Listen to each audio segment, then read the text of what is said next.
Hello, ನಮಸ್ತೆ. ಹೇಗಿದ್ದೀರಿ? Hope you are all doing good. ಎಲ್ಲರೂ ಚೆನ್ನಾಗಿದ್ದೀರಿ ಅನ್ಕೊಳ್ತೀನಿ. ನಾವು ಕಳೆದ ವರ್ಷದ ಲಾಕ್ಡೌನ್ ಪೀರಿಯಡ್ನಲ್ಲಿ ಸಾಮಾನ್ಯವಾಗಿ ಆನ್ಲೈನ್ ಕ್ಲಾಸ್ನಲ್ಲಿ use to teach some of the aspects of education psychology, even about the concepts of inclusive education too. So today I am going to discuss about some of the most important questions which may come in the forthcoming examination of Karnataka TET 2022. Karnataka TET ಏನು ನೀವೆಲ್ಲ ನಿರೀಕ್ಷೆ ಮಾಡ್ತಾ ಇದ್ರಿ, ಬಹಳಷ್ಟು ಅಪೇಕ್ಷೆಗಳನ್ನ ನಿರೀಕ್ಷೆಗಳನ್ನ ಇಟ್ಕೊಂಡು ಆ ಪರೀಕ್ಷೆಗೆ ಸಹಾಯಕವಾಗುವ ದೃಷ್ಟಿಯಿಂದ ಎಲ್ಲ ವಿದ್ಯಾರ್ಥಿಗಳ ಒತ್ತಾಸೆ ಮೇರೆಗೆ ಕೆಲವೊಂದಷ್ಟು ಪ್ರಯತ್ನ ಮಾಡೋಣ, ಕೆಲವೊಂದಷ್ಟು ಪ್ರಶ್ನೆಗಳನ್ನ ಬಿಡಿಸುವಂತಹ, ಅವುಗಳಿಗೆ ಯಾವ ರೀತಿ ಉತ್ತರಗಳನ್ನ ಆಯ್ಕೆ ಮಾಡ್ಕೊಳ್ಬೇಕು ಮತ್ತು ಅದನ್ನ ಸರಿಯಾಗಿ ಹೇಗೆ ಆಯ್ಕೆ ಮಾಡ್ಕೊಳ್ಬೇಕು ಅನ್ನೋ ದೃಷ್ಟಿಯಿಂದ ಕೆಲವೊಂದಷ್ಟು ಪ್ರಶ್ನೋತ್ತರ ವಿಭಾಗವನ್ನು ಮಾಡ್ತಾ ಇದ್ವಿ. ಸೊ ಮೊದಲನೇದಾಗಿ ತಮಗೆಲ್ರಿಗೂ ಸಹ ಸ್ವಾಗತ. ತಮಗೆ ಗೊತ್ತಿರೋ ಹಾಗೆ ಕರ್ನಾಟಕದಲ್ಲಿ ಈಗ ಏನು TET ಕಾಲ್ಫಾರ್ಮ್ ಆಗಿದೆ. ಸೊ ಆ TETಗೆ ಪ್ರಿಪರೇಷನ್ ಅಂತೂ ತಾವೆಲ್ಲ ಪ್ರಾರಂಭ ಮಾಡಿರ್ತೀರಿ. ಆಮೇಲೆ you may have started watching different videos of TET or CTET. So ಕೇವಲ ಇದೇ ಪರೀಕ್ಷೆಗೆ ಮಾತ್ರ ಉಪಯೋಗ ಆಗ್ತಿದೆ ಅನ್ನೋದಕ್ಕಿಂತ ಬೇರೆ ಬೇರೆ ಮನೋವಿಜ್ಞಾನಕ್ಕೆ ಸಂಬಂಧಪಟ್ಟಂಗೆ, ಹಾಗೆಯೇ ಹೈಸ್ಕೂಲ್ ಶಿಕ್ಷಕರ ನೇಮಕಾತಿಯು ಶೀಘ್ರದಲ್ಲಿ ಆಗ್ತಾ ಇದೆ. ಆ ಒಂದು ವಿಷಯದಲ್ಲಿಯೂ ಸಹ ನಿಮಗೆ ಒಂದಿಲ್ಲ ಒಂದು ರೀತಿಯಲ್ಲಿ ಈ ಪ್ರಶ್ನೆಗಳು ಅಥವಾ ಈ ವಿಷಯ ತಮಗೆ ಸಹಾಯಕ ಆಗ್ತದೆ ಅನ್ನುವಂಥ ಒಂದು ಮನೋಧೋರಣೆಯಿಂದ ಮೊದಲನೇದಾಗಿ ಎಲ್ರಿಗೂ ಆಲ್ ದ ಬೆಸ್ಟ್ ಹೇಳ್ತಾ ಇದ್ದೀನಿ. ಚೆನ್ನಾಗಿ ಪ್ರಿಪೇರ್ ಮಾಡಿ. This is the right time for you people to start preparing for the examination so that you can crack good number of marks in the forthcoming examination. Okay, all the very best. So let us try to start the aspects of child development and pedagogy. ಮಗುವಿನ ವಿಕಾಸ ಮತ್ತು ಬೋಧನಾ ಶಾಸ್ತ್ರಕ್ಕೆ ಸಂಬಂಧಪಟ್ಟಂಗೆ ಬಹಳಷ್ಟು ವಿಚಾರಗಳನ್ನು ನಾವು ಚರ್ಚೆ ಮಾಡಲಿಕ್ಕಿದೆ. ಸೊ ನಾನು ಏನು ಪ್ಲಾನ್ ಮಾಡ್ತಾ ಇದ್ದೀನಿ ಅಂತಂದ್ರೆ, ಮೊದಲನೇದಾಗಿ ಕೆಲವೊಂದಷ್ಟು ಬೇಸಿಕ್ಸ್ ಅನ್ನ ತಿಳಿದುಕೊಳ್ಳೋಣ. ಅದರ ನಂತರ ಆ ಏನು ವಿಷಯದ ಪರಿಕಲ್ಪನೆಯನ್ನು ನಾವು ಅರ್ಥ ಮಾಡ್ಕೊಳ್ತೀವಿ, ಅದರ ಆಧಾರದ ಮೇಲೆ ಕೆಲವೊಂದಷ್ಟು ಪ್ರಶ್ನೆಗಳಿಗೆ ಉತ್ತರವನ್ನ ಹುಡುಕುವಂತಹ ಅಥವಾ ತಿಳಿಯುವಂತಹ ಒಂದು ಪ್ರಯತ್ನವನ್ನು ಮಾಡೋಣ. ತಮ್ಗೆ ಗೊತ್ತಿರೋ ಹಾಗೆ, as it is the first class, what I'm thinking is just let me give some brief outline about what kind of questions or what is the appropriate framework that we used to have in the concept of child development and pedagogy. ಶಿಶು ವಿಕಸನ ಮತ್ತು ಬೋಧನಾ ಶಾಸ್ತ್ರ ಈ ವಿಷಯದಕ್ಕೆ ಸಂಬಂಧಪಟ್ಟಂಗೆ ತಮಗೆ ಗೊತ್ತಿರೋ ಹಾಗೆ ಈ ವಿಷಯದ ಮೇಲಿನ 30 ಪ್ರಶ್ನೆಗಳು ಬರ್ತವೆ. ಆ ಒಂದು ಪ್ರಶ್ನೆಗಳಿಗೆ ಸಂಬಂಧಪಟ್ಟಂಗೆ ನೋಡೋದಾದ್ರೆ ಅಥವಾ ಮಾತನಾಡೋದಾದ್ರೆ ಬಹಳಷ್ಟು ಬದಲಾವಣೆಗಳನ್ನ ನಾವು ಇತ್ತೀಚಿನ ಸಂದರ್ಭದಲ್ಲಿ ಕಾಣ್ತಾ ಇದ್ದೀವಿ.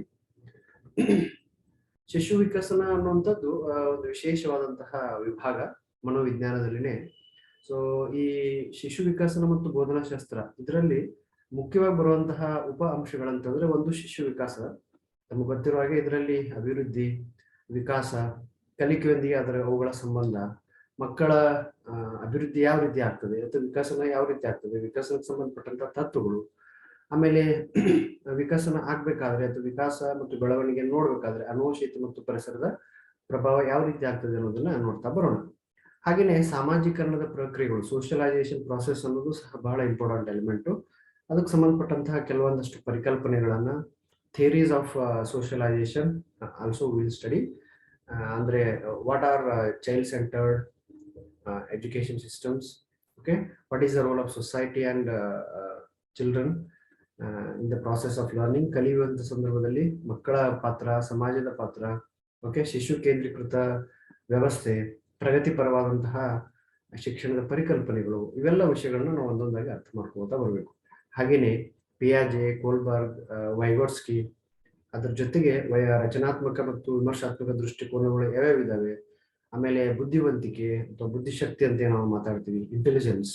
So what is intelligence, what are the different constants which are especially need to be understood in the concept of intelligence, okay, and what is multi dimensional intelligence, ಬುದ್ಧಿವಂತಿಕೆ ಬಹು ಆಯಾಮ ಅಂತ ನಾವು ಕರಿತೀವಿ, ಅವುಗಳ ಬಗ್ಗೆ. ಆಮೇಲೆ what is the role of language as well as thinking, ಭಾಷೆ ಮತ್ತು ಚಿಂತನೆಯ ಪರಿಕಲ್ಪನೆಗಳನ್ನು ಸಹ ನಾವು ಅರ್ಥ ಮಾಡ್ಕೊಳ್ಬೇಕಾಗುತ್ತೆ ಈ ವಿಷಯದಲ್ಲಿ.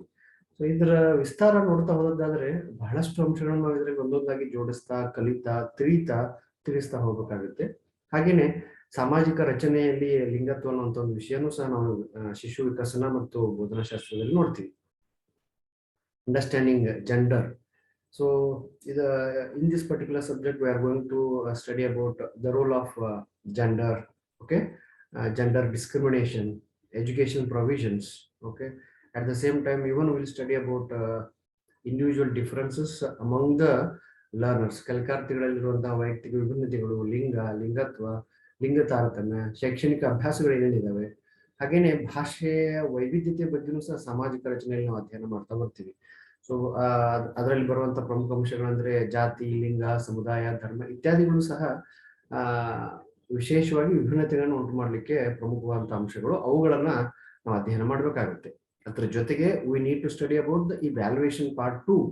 ಸೊ ಇವ್ಯಾಲ್ಯೂಯೇಷನ್ ಅಂದ ತಕ್ಷಣ ನಾವು ಬರೀ ಶಾಲೆಗಳಲ್ಲಿ ಅಥವಾ ಕಾಲೇಜುಗಳಲ್ಲಿ ಕಂಡು ಬರುವಂತಹ ಪರೀಕ್ಷೆಗಳ ಬಗ್ಗೆ ಮಾತನಾಡದೆ, ಅಲ್ಲಿ ಬರುವಂತಹ ನಿರಂತರ ಮತ್ತು ಸಮಗ್ರ ಮೌಲ್ಯಮಾಪನ ಆಗಿರ್ಬೋದು, ಇತ್ತೀಚೆಗೆ ಮೌಲ್ಯಮಾಪನ ಕ್ಷೇತ್ರದಲ್ಲಿ ಆಗ್ತಿರೋದ್ರೆ ಕಲಿಕಾ ರಂಗದಲ್ಲಿ ಆಗ್ತಾ ಇರುವಂತಹ ಮೌಲ್ಯಮಾಪನದ ಉಪಕ್ರಮಗಳು, ಬದಲಾವಣೆಗಳು, ಸ್ಥಿತ್ಯಂತರಗಳ ಬಗ್ಗೆ ಒಂದೊಂದಾಗಿ ಅಧ್ಯಯನ ಮಾಡಬೇಕಾಗುತ್ತೆ. ಅದಕ್ಕೆ ಸಂಬಂಧಪಟ್ಟಂತಹ ವಿಮರ್ಶಾತ್ಮಕ ಚಿಂತನೆ ಮತ್ತು ಸಿದ್ಧಾಂತಗಳನ್ನು ಸಹ ನಾವು ನೋಡಿಕೊಳ್ಬೇಕಾಗತ್ತೆ ಪರೀಕ್ಷಾ ದೃಷ್ಟಿಯಿಂದ. ಹಾಗೇನೆ ಬಹಳ ಮುಖ್ಯವಾಗಿ ನಾನಿವತ್ತು ನಿಮ್ ಜೊತೆ ಚರ್ಚೆ ಮಾಡ್ಲಿಕ್ಕೆ ಹೊರಟಿರುವಂತಹ ವಿಷಯ ಸಮನ್ವಯ ಶಿಕ್ಷಣ, ಇನ್ಕ್ಲೂಸಿವ್ ಎಜುಕೇಶನ್ ಅಂತ ಕರಿತೀವಿ, ಅಥವಾ ಅದನ್ನು ಒಳಗೊಂಡಿರುವ ಶಿಕ್ಷಣ, ಅಂತರ್ಗತ ಶಿಕ್ಷಣ ಅನ್ನುವಂತಹ ಬೇರೆ ಪರ್ಯಾಯ ಪದಗಳನ್ನ ನಾವು ಕನ್ನಡದಲ್ಲಿ ಬಳಸೋದನ್ನ ಕಾಣ್ತೀವಿ. ಸೊ ಸಮನ್ವಯ ಶಿಕ್ಷಣ ಅಂದ್ರೆ ಏನು, ಅದರ ಪರಿಕಲ್ಪನೆ, ಅಲ್ಲಿ ವಿಶೇಷವಾದಂತಹ ಮಕ್ಕಳು ಯಾರು, what is the concept of inclusive education, who all comes under inclusion, okay. We need to understand the basic concepts of various type of learners who are all identified as a part of inclusive education. ಸಮನ್ವಯ ಶಿಕ್ಷಣದ ಭಾಗದಲ್ಲಿ ಬರುವಂತಹ ಹಲವಾರು ವಿದ್ಯಾರ್ಥಿಯ ಉಪಕ್ರಮಗಳನ್ನ ಅಥವಾ ಕಲಿಕಾರ್ಥಿಗಳನ್ನ ನಾವು ಒಂದೊಂದಾಗಿ ನೋಡ್ತಾ ಬರ್ಬೇಕಾಗುತ್ತೆ. ಅವಕಾಶ ವಂಚಿತರು ಯಾರು, ಅನಾನುಕೂಲತೆಯನ್ನು ಹೊಂದಿರುವಂತಹ ವಿದ್ಯಾರ್ಥಿಗಳು ಯಾರು, ವಿವಿಧ ಹಿನ್ನೆಲೆಯನ್ನು ಹೊಂದಿರುವಂತಹ ವಿದ್ಯಾರ್ಥಿಗಳೇನು, ಯಾರು, ಅವರ ಅವಶ್ಯಕತೆ ಏನು, what are the essentials of the learners who are from different streams, okay. We may have different type of learners in the classroom. ಒಂದು ವರ್ಗದಲ್ಲಿ ನಾವು ಬಹಳಷ್ಟು ವಿವಿಧ ರೀತಿಯ ವಿದ್ಯಾರ್ಥಿಗಳನ್ನ ನೋಡ್ತಾ ಬರ್ತೀವಿ. ಆ ವಿದ್ಯಾರ್ಥಿಗಳು ಹೊಂದಿರುವಂತಹ ಉಪಕ್ರಮಗಳು ಯಾವುವು? ಸೊ ನಾವು ಸಾಮಾನ್ಯವಾಗಿ ಗುರುತಿಸುವಾಗೆ ಸಾಮಾನ್ಯ ಮಕ್ಕಳು ಇರ್ತಾರೆ, ಪ್ರತಿಭಾವಂತ ಮಕ್ಕಳು ಇರ್ತಾರೆ, ಸೃಜನಶೀಲ ವಿದ್ಯಾರ್ಥಿಗಳು ಇರ್ತಾರೆ, ವಿಶೇಷ ಪರಿಣಿತಿಯನ್ನು ಪಡೆದಂತಹ ವಿದ್ಯಾರ್ಥಿಗಳು ಇರ್ತಾರೆ. ಅವರಂದ್ರೆ ಏನು, ಅವರ ಲಕ್ಷಣಗಳೇನು, ಆಮೇಲೆ ಅವ್ರಿಗೆ ಯಾವ ರೀತಿಯ ಶಿಕ್ಷಣ ಕ್ರಮವನ್ನು ಪೂರೈಸಬೇಕು ಅನ್ನೋದನ್ನ ಸಾಮಾನ್ಯವಾಗಿ ನಾವು ಸಾಮಾನ್ಯ ಶಿಕ್ಷಣ ಪರಿಧಿಯಲ್ಲಿ ಕಲಿತೀವಿ. ಹಾಗೆಯೇ ಕಲಿಕೆ ಮತ್ತು ಬೋಧನಾಶಾಸ್ತ್ರ ಅನ್ನುವಂಥ ವಿಷಯನೂ ಸಹ ಈ ಒಂದು ಶಿಶು ವಿಕಸನ ಮತ್ತು ಬೋಧನಾಶಾಸ್ತ್ರದಲ್ಲಿ ಬರುವಂತಹ ಮತ್ತೊಂದು ಪ್ರಮುಖ ಆಯಾಮ. ಇಲ್ಲಿ ಮಕ್ಕಳ ಕಲಿಕೆ ಹೇಗಾಗ್ತದೆ, ಅವರಲ್ಲಿ ಚಿಂತನೆಯ ಸ್ವರೂಪವನ್ನು ಯಾವ ರೀತಿ ಬಳಸಬೇಕು, how childrens usually learn, what are the methods and approaches we use to have for developing learning abilities among the learners, okay. How we need to develop ability of thinking, ಆ ಒಂದು ವಿಷಯಗಳ ಬಗ್ಗೆ ನಾವು ನೋಡ್ತಾ ಬರಬೇಕು. ಅದ್ರ ಜೊತೆಗೆ the process of teaching and learning, ಬೋಧನೆಯ ಮತ್ತು ಕಲಿಕೆಯ ಪ್ರಕ್ರಿಯೆಗಳೇನಿದಾವೆ ಆ ಎಲ್ಲ ಉಪಕ್ರಮಗಳನ್ನು ಒಂದೊಂದಾಗಿ ನೋಡ್ತಾ ಬರ್ಬೇಕಾಗುತ್ತೆ. ಇವಿಷ್ಟು ಅಂಶಗಳನ್ನ ನಾವು ಗಮನದಲ್ಲಿಟ್ಟುಕೊಂಡು ನೋಡೋದಾದ್ರೆ, ವಿಶೇಷವಾಗಿ ನಾನು ಹೇಳಿದ ಹಾಗೆ today what I am thinking is ಸಮನ್ವಯ ಶಿಕ್ಷಣದ ಒಟ್ಟು ಪರಿಕಲ್ಪನೆಯನ್ನ ತಿಳಿದುಕೊಳ್ಳುವಂತಹ ಪ್ರಯತ್ನ ಮಾಡೋಣ.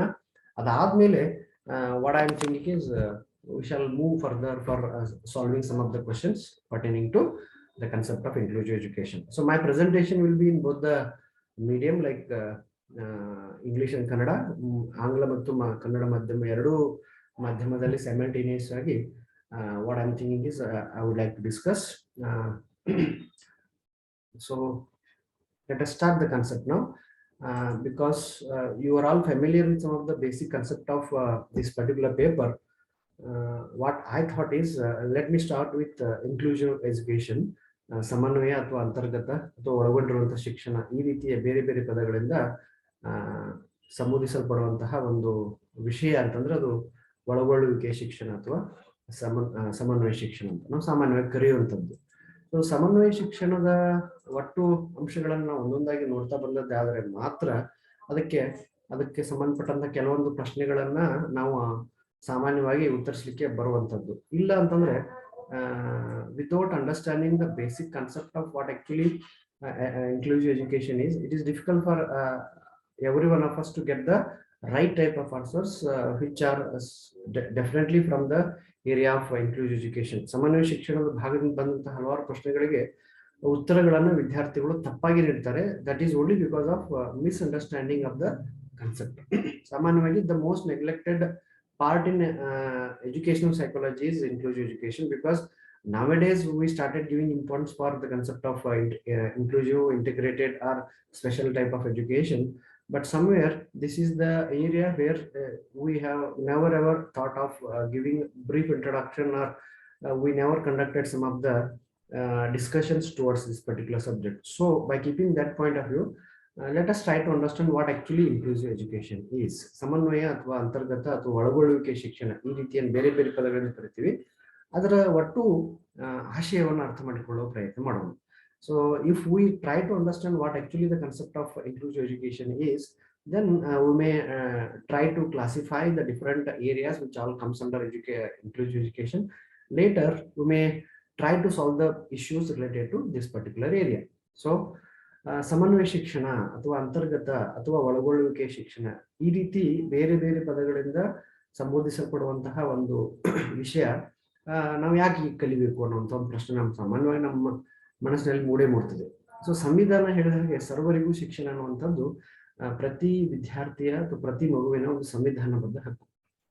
Education for all is the concept that we need to respect, because it is fundamental right of every child who used to born in the country ಅಲ್ವಾ. ಈ ಶೀರ್ಷಿಕೆಯ ವ್ಯಾಪ್ತಿಯಲ್ಲಿ ಬರುವಂತದ್ದು ಅಂದ್ರೆ ಶಿಕ್ಷಣ ಎಲ್ಲರಿಗೂ ಅನ್ನುವಂಥ ಒಂದು ಪರಿಕಲ್ಪನೆಯನ್ನು ನಾವೇನ್ ಮಾತಾಡ್ತಾ ಇದೀವಿ, ಸರ್ವರಿಗೂ ಶಿಕ್ಷಣ ಅನ್ನುವಂಥ ಪರಿಕಲ್ಪನೆಯನ್ನು ಮಾತಾಡ್ತಾ ಇದೀವಿ. ಆ ಸರ್ವರಿಗೂ ಶಿಕ್ಷಣ ಅಂತಂದ್ರೆ ಯಾವುದೇ ಒಂದು ಮಗು ಯಾವುದೇ ಕಾರಣಗಳಿಂದ ಶಿಕ್ಷಣದಿಂದ ವಂಚಿತರಾಗಬಾರದು. No single child should be discriminated based on his or her ability or disability. So that is the major concern of we people, that we should have to create awareness and we should be familiar with what actually the concept of inclusive education is about. Okay, ಸರ್ವರಿಗೂ ಶಿಕ್ಷಣ ಅನ್ನುವಂಥ ಪರಿಕಲ್ಪನೆಯನ್ನ ಸಂವಿಧಾನಬದ್ಧವಾದಂತಹ ಹಕ್ಕು ಅದಾಗಿರೋದ್ರಿಂದ ನಾವು ಸಾಮಾನ್ಯವಾಗಿ ಅದನ್ನೇ ಗಮನದಲ್ಲಿಟ್ಟುಕೊಂಡು ವಿದ್ಯಾರ್ಥಿಗಳಿಗೆ ಹೇಳುವಂತಹ ಒಂದು ಪ್ರಯತ್ನಗಳನ್ನ ಮಾಡಬೇಕಾಗುತ್ತೆ. ಸೊ ಆ ದೃಷ್ಟಿಯಿಂದ ನೋಡೋದಾದ್ರೆ ನಾನು ಹೇಳಿದ ಹಾಗೆ ಸಮನ್ವಯ ಶಿಕ್ಷಣ ಅನ್ನುವಂತಹ ಪರಿಕಲ್ಪನೆ ಮುಂದುವರೆದಂತಹ ದೇಶಗಳಲ್ಲೂ ಕಾಣ್ತಾ ಇದೀವಿ, ಹಿಂದಿರುವಂತಹ ಅಂದ್ರೆ ಅಭಿವೃದ್ಧಿಶೀಲ ರಾಷ್ಟ್ರಗಳಲ್ಲಿ ಸಹ ನಾವು ಇದನ್ನ ಕಾಣ್ತಾ ಇದೀವಿ. ಸೊ ನಾವೆಲ್ಲ ಒಂದೇ ಅನ್ನುವಂತಹ ಭಾವನೆ ನಮ್ಮಲ್ಲಿ ಇದೆ, ನಮ್ಮ ದೇಶದಲ್ಲೂ ಇದೆ. ಸೊ ಶಿಕ್ಷಣ ಪ್ರತಿಯೊಬ್ಬರ ಮೂಲಭೂತ ಹಕ್ಕು ಅನ್ನೋದು ನಮಗ ತಿಳುವಳಿಕೆ ಇರುವಂತದ್ದು. ಹಾಗಾದ್ರೆ ಈ ಸಮನ್ವಯ ಶಿಕ್ಷಣದ ಅವಶ್ಯಕತೆ ಏನು, ಅಥವಾ ಇದಕ್ಕೆ ಸಾಮಾನ್ಯವಾಗಿ ನಾವು ಇದನ್ನ ಏನು ವ್ಯಾಖ್ಯಾನ ಮಾಡೋದಾದ್ರೆ ಅಥವಾ ಅದನ್ನ ಅರ್ಥೈಸಿಕೊಳ್ಳುವ ಪ್ರಯತ್ನ ಮಾಡೋದಾದ್ರೆ ಯಾರನ್ನ ನಾವು ಸಮನ್ವಯ ಶಿಕ್ಷಣದ ಪರಿಧಿಯಲ್ಲಿ ಅಥವಾ ಶೀರ್ಷಿಕೆ ಅಡಿಯಲ್ಲಿ ಅಥವಾ ಅದರ ಚೌಕಟ್ಟಿನಲ್ಲಿ ತರಬಹುದು ಅಂದ್ರೆ ಇದ್ರ ವ್ಯಾಪ್ತಿಯ ಬಗ್ಗೆ ನೋಡೋದಾದ್ರೆ ಸಾಮಾನ್ಯವಾಗಿ ನಾವು ತಿಳಿದುಕೊಂಡಂಗೆ ಏನು ಸಮನ್ವಯ ಶಿಕ್ಷಣ ಅಥವಾ ಅಂತರ್ಗತ ಶಿಕ್ಷಣ ಅಂದ್ರೆ ವಿಶೇಷ ಚೇತನರು ಅಥವಾ ವಿಕಲಚೇತನರು ಅಥವಾ ವಿಶೇಷ ಅಗತ್ಯತೆಯುಳ್ಳ ಮಕ್ಕಳು ಸಹ ಇದರಲ್ಲಿ ಬರುವಂತದ್ದು. ಅಂದ್ರೆ ಯಾವುದೇ ಸಮಾಜದ ಯಾವುದೇ ಒಂದು ಮಗು ಸಹ ಶಿಕ್ಷಣದಿಂದ ವಂಚಿತರಾಗಬಹುದು. No single child is discriminated as I said based on his disability. ಸಮಾಜದಲ್ಲಿ ಇರುವಂತಹ ಸಾಮಾನ್ಯ ಮಗುವಿನ ಜೊತೆಗೆ ಸಮಾಜದ ಮುಖ್ಯವಾಹಿನಿಯಲ್ಲಿ ಸೇರ್ಪಡೆಯಾಗಬೇಕು. ಅಂದ್ರೆ ಸಮಾಜದಲ್ಲಿರುವಂತಹ ಸಾಮಾನ್ಯ ಮಗುವಿನ ಜೊತೆಗೆ ವಿಶೇಷ ಚೇತನರು ಅಥವಾ ವಿಕಲಚೇತನರು ಅಥವಾ ವಿಶೇಷ ಅಗತ್ಯವಿರುವಂತಹ ಮಕ್ಕಳು ಸೇರ್ಪಡೆಯಾಗಿ ಸಂವಿಧಾನದ ಆಶಯವನ್ನು ಈಡೇರಿಸುವ ನಿಟ್ಟಿನಲ್ಲಿ ಎಲ್ಲಾ ರೀತಿಯ ಉಪಕ್ರಮಗಳನ್ನು, ವಿಶೇಷವಾಗಿ ಶಿಕ್ಷಣದಲ್ಲಿ ಯಾವುದೇ ರೀತಿಯ ತಾರತಮ್ಯಗಳನ್ನು ಮಾಡದೆ ಆ ಮಕ್ಕಳಿಗೆ ಬೇಕಾಗಿರುವಂತಹ ಕಲಿಕೆಯ ವಾತಾವರಣವನ್ನು ಒದಗಿಸುವುದು, ಕಲಿಕೆಯಲ್ಲಿ ಭಿನ್ನತೆಯನ್ನು ಹೊಂದಿರುವಂತಹ ಮಕ್ಕಳಿಗಾಗಿ ವಿಶೇಷವಾದಂತಹ ಶೈಕ್ಷಣಿಕ ಅವಕಾಶಗಳನ್ನು ಒದಗಿಸುವುದರ ಮೂಲಕ ಅವರ ಒಂದು ಆಶೆಗಳನ್ನ, ಆಕಾಂಕ್ಷೆಗಳನ್ನ, ಅವರ ಒಂದು ಉದ್ದೇಶಗಳನ್ನು ವಿಶೇಷವಾಗಿ ಶಿಕ್ಷಣ ವ್ಯವಸ್ಥೆಯಲ್ಲಿ ಪೂರೈಸುವ ದೃಷ್ಟಿಯಿಂದ ಸಾಮಾನ್ಯವಾಗಿ ನಾವು ಸಮನ್ವಯ ಶಿಕ್ಷಣದ ಜಾರಿಯನ್ನ ಅಥವಾ ಅದರ ಹಿನ್ನೆಲೆಯನ್ನ ನೋಡ್ತಾ ಬರ್ತೀವಿ. ಹಾಗಾದ್ರೆ ಇಲ್ಲಿ ವಿಶೇಷ ಅಗತ್ಯತೆಯುಳ್ಳ ಮಕ್ಕಳು ಅಂದ್ರೆ ಯಾರು? Who are all supposed to be called as the special abled learner or whom we need to call as the inclusive learners. ಅವ್ರಿಗೆ ಯಾಕೆ ವಿಶೇಷ ಅಗತ್ಯತೆ ಬೇಕು? Are they really required such type of facilities that what we are all talking about? ಇನ್ನೊಂಥ ಪ್ರಶ್ನೆಗಳು ಸಾಮಾನ್ಯವಾಗಿ ನಮ್ಮ ಮನಸ್ಸಿನಲ್ಲಿ ಮೂಡ್ತವೆ. So ಈ ಎಲ್ಲ ಅಂದ್ರೆ ಯಾವ ಮಕ್ಕಳು ಸಾಮಾನ್ಯವಾಗಿ, ಹಂಗಾದ್ರೆ ನಾವು ಮೊದಲನೇದಾಗಿ ನಾನು ಹೇಳಿದಾಗೆ ಪರಿಕಲ್ಪನೆ ತಿಳ್ಕೊಳ್ಳೋಣ. ಸಮನ್ವಯ ಶಿಕ್ಷಣ ಅಥವಾ ಇನ್ಕ್ಲೂಸಿವ್ ಎಜುಕೇಶನ್ ಅಂತ ನಾವೇನು ಇಂಗ್ಲಿಷ್ನಲ್ಲಿ ಕರಿತೀವಿ, ಯಾವ ಮಕ್ಕಳನ್ನು ಸಮನ್ವಯ ಶಿಕ್ಷಣದ ಪರಿಧಿಯಲ್ಲಿ ಅಥವಾ ಅಡಿಯಲ್ಲಿ ಗುರುತಿಸಬಹುದು. ಯಾವ ಮಗುವು ಇತರೆ ಮಗುವಿನಿಂದ ಅಥವಾ ಇತರೆ ಮಕ್ಕಳಂತೆ ಸಹಜವಾಗಿ ಕಲೀಲಿಕ್ಕೆ ತೊಂದರೆನ ಅನುಭವಿಸ್ತಾ ಇದೆ. ಸರಳವಾಗಿ ನಾವು ಅರ್ಥ ಮಾಡಿಕೊಳ್ಳೋ ಪ್ರಯತ್ನ ಮಾಡೋಣ. ಸಾಮಾನ್ಯ ಸರಾಸರಿ ಇರುವಂತಹ ಮಕ್ಕಳು ಯಾವುದೇ ರೀತಿಯ ಶಾಲೆಗಳಲ್ಲಿ ಸಹಜವಾಗಿ ತಮ್ಮ ವಯೋಗನುಗುಣವಾಗಿ ಅಥವಾ ತಮ್ಮ ಕಲಿಕೆಯ ಸಾಮರ್ಥ್ಯಕ್ಕೆ ಅನುಗುಣವಾಗಿ ಯಾವುದೇ ತೊಂದರೆ ಇದ್ದೇ ಇರ್ತವೆ. ಅಂದ್ರೆ ಓದ್ಲಿಲ್ಲ ಅನ್ನೋ ತೊಂದರೆ ಅಲ್ಲ, ಕಲಿಕೆಯಲ್ಲಿ ಇರುವಂತಹ ತೊಂದರೆಗಳಿಗೆ ಯಾವುದೇ ರೀತಿಯ ತೊಂದರೆಗಳಿಲ್ಲದೆ ಸಾಮಾನ್ಯವಾಗಿ ಕಲಿತಿರ್ತಾರೆ. ಆದ್ರೆ ಯಾವ ಮಕ್ಕಳು ಇತರೆ ಮಕ್ಕಳಿಗಿಂತ ಸಹಜವಾಗಿ ಕಲಿಯಲು ತೊಂದರೆಗಳನ್ನು ಅನುಭವಿಸ್ತಾ ಇರ್ತಾರೆ, ಯಾವ ಮಕ್ಕಳು ಇತರೆ ಮಕ್ಕಳಿಗಿಂತ ಸಹಜವಾಗಿ ಕಲಿಯಲು ತೊಂದರೆಗಳನ್ನು ಅನುಭವಿಸ್ತಾ ಇರ್ತಾರೆ, ಅಂತಹ ಮಕ್ಕಳನ್ನು ನಾವು ಸಾಮಾನ್ಯವಾಗಿ ವಿಶೇಷ ಅಗತ್ಯತೆಯುಳ್ಳ ಮಕ್ಕಳು ಅಂತ ಕರಿತೀವಿ. These are the children who are not going to learn about the basic concepts like the normal children in the classroom conditions. They are the one who need special care, special concern, special type of abilities by the teacher to make them to understand what the concept is. That is only because of some of the issues that they are having in their body. ಇದು ಕಾರಣಗಳು ಬಹಳಷ್ಟು ಇರಬಹುದು. ಅಂದ್ರೆ if we start talking about the learning disabilities or learning issues or the problems related to the learners, we may have some of the reasons. ಮಗುವಿಗೆ ಕಲಿಕೆಯಲ್ಲಿ ನ್ಯೂನತೆ ಉಂಟಾಗ್ತಾ ಇದೆ ಅಂದ್ರೆ ಅದಕ್ಕೆ ಕಾರಣಗಳನ್ನು ನಾವು ಬಹಳಷ್ಟು ಪಟ್ಟಿ ಮಾಡಬಹುದು. ಆ ಕಾರಣಗಳು ಯಾವುವು, ಹೇಗೆ ಅನ್ನೋದನ್ನ ಒಂದೊಂದಾಗಿ ನೋಡ್ತಾ ಬರೋಣ. ಆದ್ರೆ ಆ ನ್ಯೂನತೆಗಳಲ್ಲಿ ಸಾಮಾನ್ಯವಾಗಿ ದೃಷ್ಟಿದೋಷ ಇರ್ತದೆ, ಶ್ರವಣ ದೋಷದಿಂದ ಕಾರಣ ಆಗಿರ್ಬೋದು, ಬುದ್ಧಿ ದೋಷದಿಂದ ಅಂದ್ರೆ ಮಾನಸಿಕ ಕ್ಷಮತೆಗಳಲ್ಲಿ ಹಿಂದುಳಿಕೆಯಿಂದ, ದೈಹಿಕ ದೋಷಗಳು ಸಹ ಸಾಮಾನ್ಯವಾಗಿ ಕಲಿಕೆಯಲ್ಲಿ ಹಿಂದುಳಿಲಿಕ್ಕೆ ಕಾರಣ ಆಗಿರ್ತವೆ. ಹಾಗೆಯೇ ಕಲಿಕಾ ದೋಷಗಳು, ಹೀಗೆ ಬೇರೆ ಬೇರೆ ಕಾರಣಗಳಿಂದ ಆ ಮಗು ಕಲಿಕೆಯಲ್ಲಿ ಹಿಂದುಳಿದಿರಬಹುದು. we may have different type of areas for considering a child to categorize as him or her to the area of inclusion. So if we start identifying or rectifying the reasons or the categorization, we may come to know that we have visual impairment, we have hearing impairment learners, we have mental retarded learners, we have physically disabled, even we have the children who are not in a position to learn. So the learning issues, the students who are facing some of the issues in the form of learning. ಈ ಎಲ್ಲ ಉಪಕ್ರಮಗಳನ್ನು ನೋಡ್ತಾ, ಅಂದ್ರೆ ಯಾವ ಮಗುವನ್ನ ಇತರೆ ಮಗುವಿನ ಹಾಗೆ, ಅಂದ್ರೆ ಯಾವ ಮಕ್ಕಳು ಇತರೆ ಮಕ್ಕಳ ಹಾಗೆ ಸಹಜವಾಗಿ ಕಲಿಲಿಕ್ಕೆ ತೊಂದರೆಯನ್ನು ಅನುಭವಿಸ್ತಾ ಇರ್ತಾರೆ ಅಂತ ಎಲ್ಲ ಮಕ್ಕಳನ್ನ ಸಾಮಾನ್ಯವಾಗಿ ನಾವು ವಿಶೇಷ ಅಗತ್ಯತೆಯುಳ್ಳ ಮಕ್ಕಳು ಅಂತ ಕರಿತೀವಿ. ಅದ್ರ ಹೆಸರೇ ಸೂಚಿಸುವಾಗೆ these are the children who are needed special care, concern, guidance as well as counseling. ವಿಶೇಷವಾಗಿ ಮುತುವರ್ಜಿ, ಕಾಳಜಿ, ಸಲಹೆ ಮತ್ತು ಮಾರ್ಗದರ್ಶನದ ಅವಶ್ಯಕತೆ ಇರುವಂತಹ ಮಕ್ಕಳನ್ನು ಸಾಮಾನ್ಯವಾಗಿ ವಿಶೇಷ ಅಗತ್ಯತೆಯುಳ್ಳ ಮಕ್ಕಳು ಅಂತ ನಾವು ಸಾಮಾನ್ಯವಾಗಿ ವ್ಯಾಖ್ಯಾನಿಸ್ತೀವಿ. ಈ ನಿಟ್ಟಿನಲ್ಲಿ ಹೇಳೋದಾದ್ರೆ ವಿಶೇಷ ಅಗತ್ಯತೆಯುಳ್ಳ ಮಕ್ಕಳಿಗೆ ಸಾಮಾನ್ಯ ಶಾಲಾ ವ್ಯವಸ್ಥೆಯಲ್ಲಿನೇ, ಹಾಗಾದ್ರೆ ಇದು ಯಾಕೆ ಬಂತು ಅಂದ್ರೆ when we have special type of schools, special schools for disabled like deaf and dumb schools, we have visual challenged learners, we have separate categorization called blind schools. Okay, we have specially abled schools for mental retardation. So ಮಾನಸಿಕ ಅಸ್ವಸ್ಥರಿಗೆ ಪ್ರತಿ ಬೇರೆ ಶಾಲೆ ಇದೆ, ದೃಷ್ಟಿ ವಿಕಲಚೇತನರಿಗೆ ಬೇರೆ ಇದೆ, ಹಾಗೇನೆ ಶ್ರವಣ ದೋಷ ಇರುವಂತಹ ಮಕ್ಕಳಿಗೆ ವಿಶೇಷ ಶಾಲೆಗಳಿದಾವೆ, ಹಾಗೇನೆ ಕಲಿಕೆಯಲ್ಲಿ ಹಿಂದುಳಿದಂತಹ ಮಕ್ಕಳಿಗೂ ಬೇರೆ ಬೇರೆ ಶಾಲೆಗಳನ್ನು ಕಾಣ್ತಾ ಇದ್ವಿ. ಹಾಗಿರ್ಬೇಕಾದ್ರೆ ಇವುಗಳ ಅವಶ್ಯಕತೆ ಇತ್ತು ಅನ್ನುವಂಥ ಒಂದು ಮೂಲಭೂತ ಪ್ರಶ್ನೆ ಹುಟ್ಟಾಗ್ತದೆ. So when the parents are not in a position to send their children to such identified school premises and even it is not affordable by all the parents. ಯಾವ ತಂದೆ ತಾಯಿಗಳಿಗೆ ಅಥವಾ ಪಾಲಕರಿಗೆ ಈ ರೀತಿಯ ವಿಶೇಷ ಶಾಲೆಗಳಿಗೆ ತಮ್ಮ ಮಕ್ಕಳನ್ನು ಕಳಿಸ್ಲಿಕ್ಕೆ ಆಗ್ತಾ ಇಲ್ಲ, because of economic are the locality, the government thought of introducing these type of education. So ಸಮನ್ವಯ ಶಿಕ್ಷಣ ಹುಟ್ಕೊಂಡದ್ದು ಯಾಕಂತಂದ್ರೆ we have already normal schools, even we have special schools like deaf and dumb schools, visual impaired school, physically challenged students who have different categorization, mental retardation also we have different type of schools.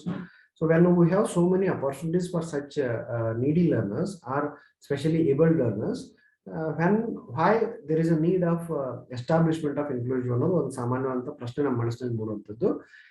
ಯಾಕಂದ್ರೆ ಎಲ್ಲಾ ತಂದೆ ತಾಯಿಗಳಿಗೆ ಆರ್ಥಿಕವಾಗಿ ಎಲ್ಲ ತಮ್ಮ ಮಕ್ಕಳನ್ನ ಈ ರೀತಿಯ ಶಾಲೆಗಳು, ವಿಶೇಷವಾಗಿ ವಿಶೇಷ ಅಗತ್ಯ ಇರುವಂತಹ ಮಕ್ಕಳನ್ನ ಸಮನ್ವಯ ಶಾಲೆಗಳ ಈ ವಿಶೇಷ ಶಾಲೆಗಳ ಜೊತೆಗೆ ಜೋಡಿಸ್ಲಿಕ್ಕೆ ತೊಂದರೆ ಇದೆ ಅಂದ್ಕೊಂಡು they thought of introducing these type of schools.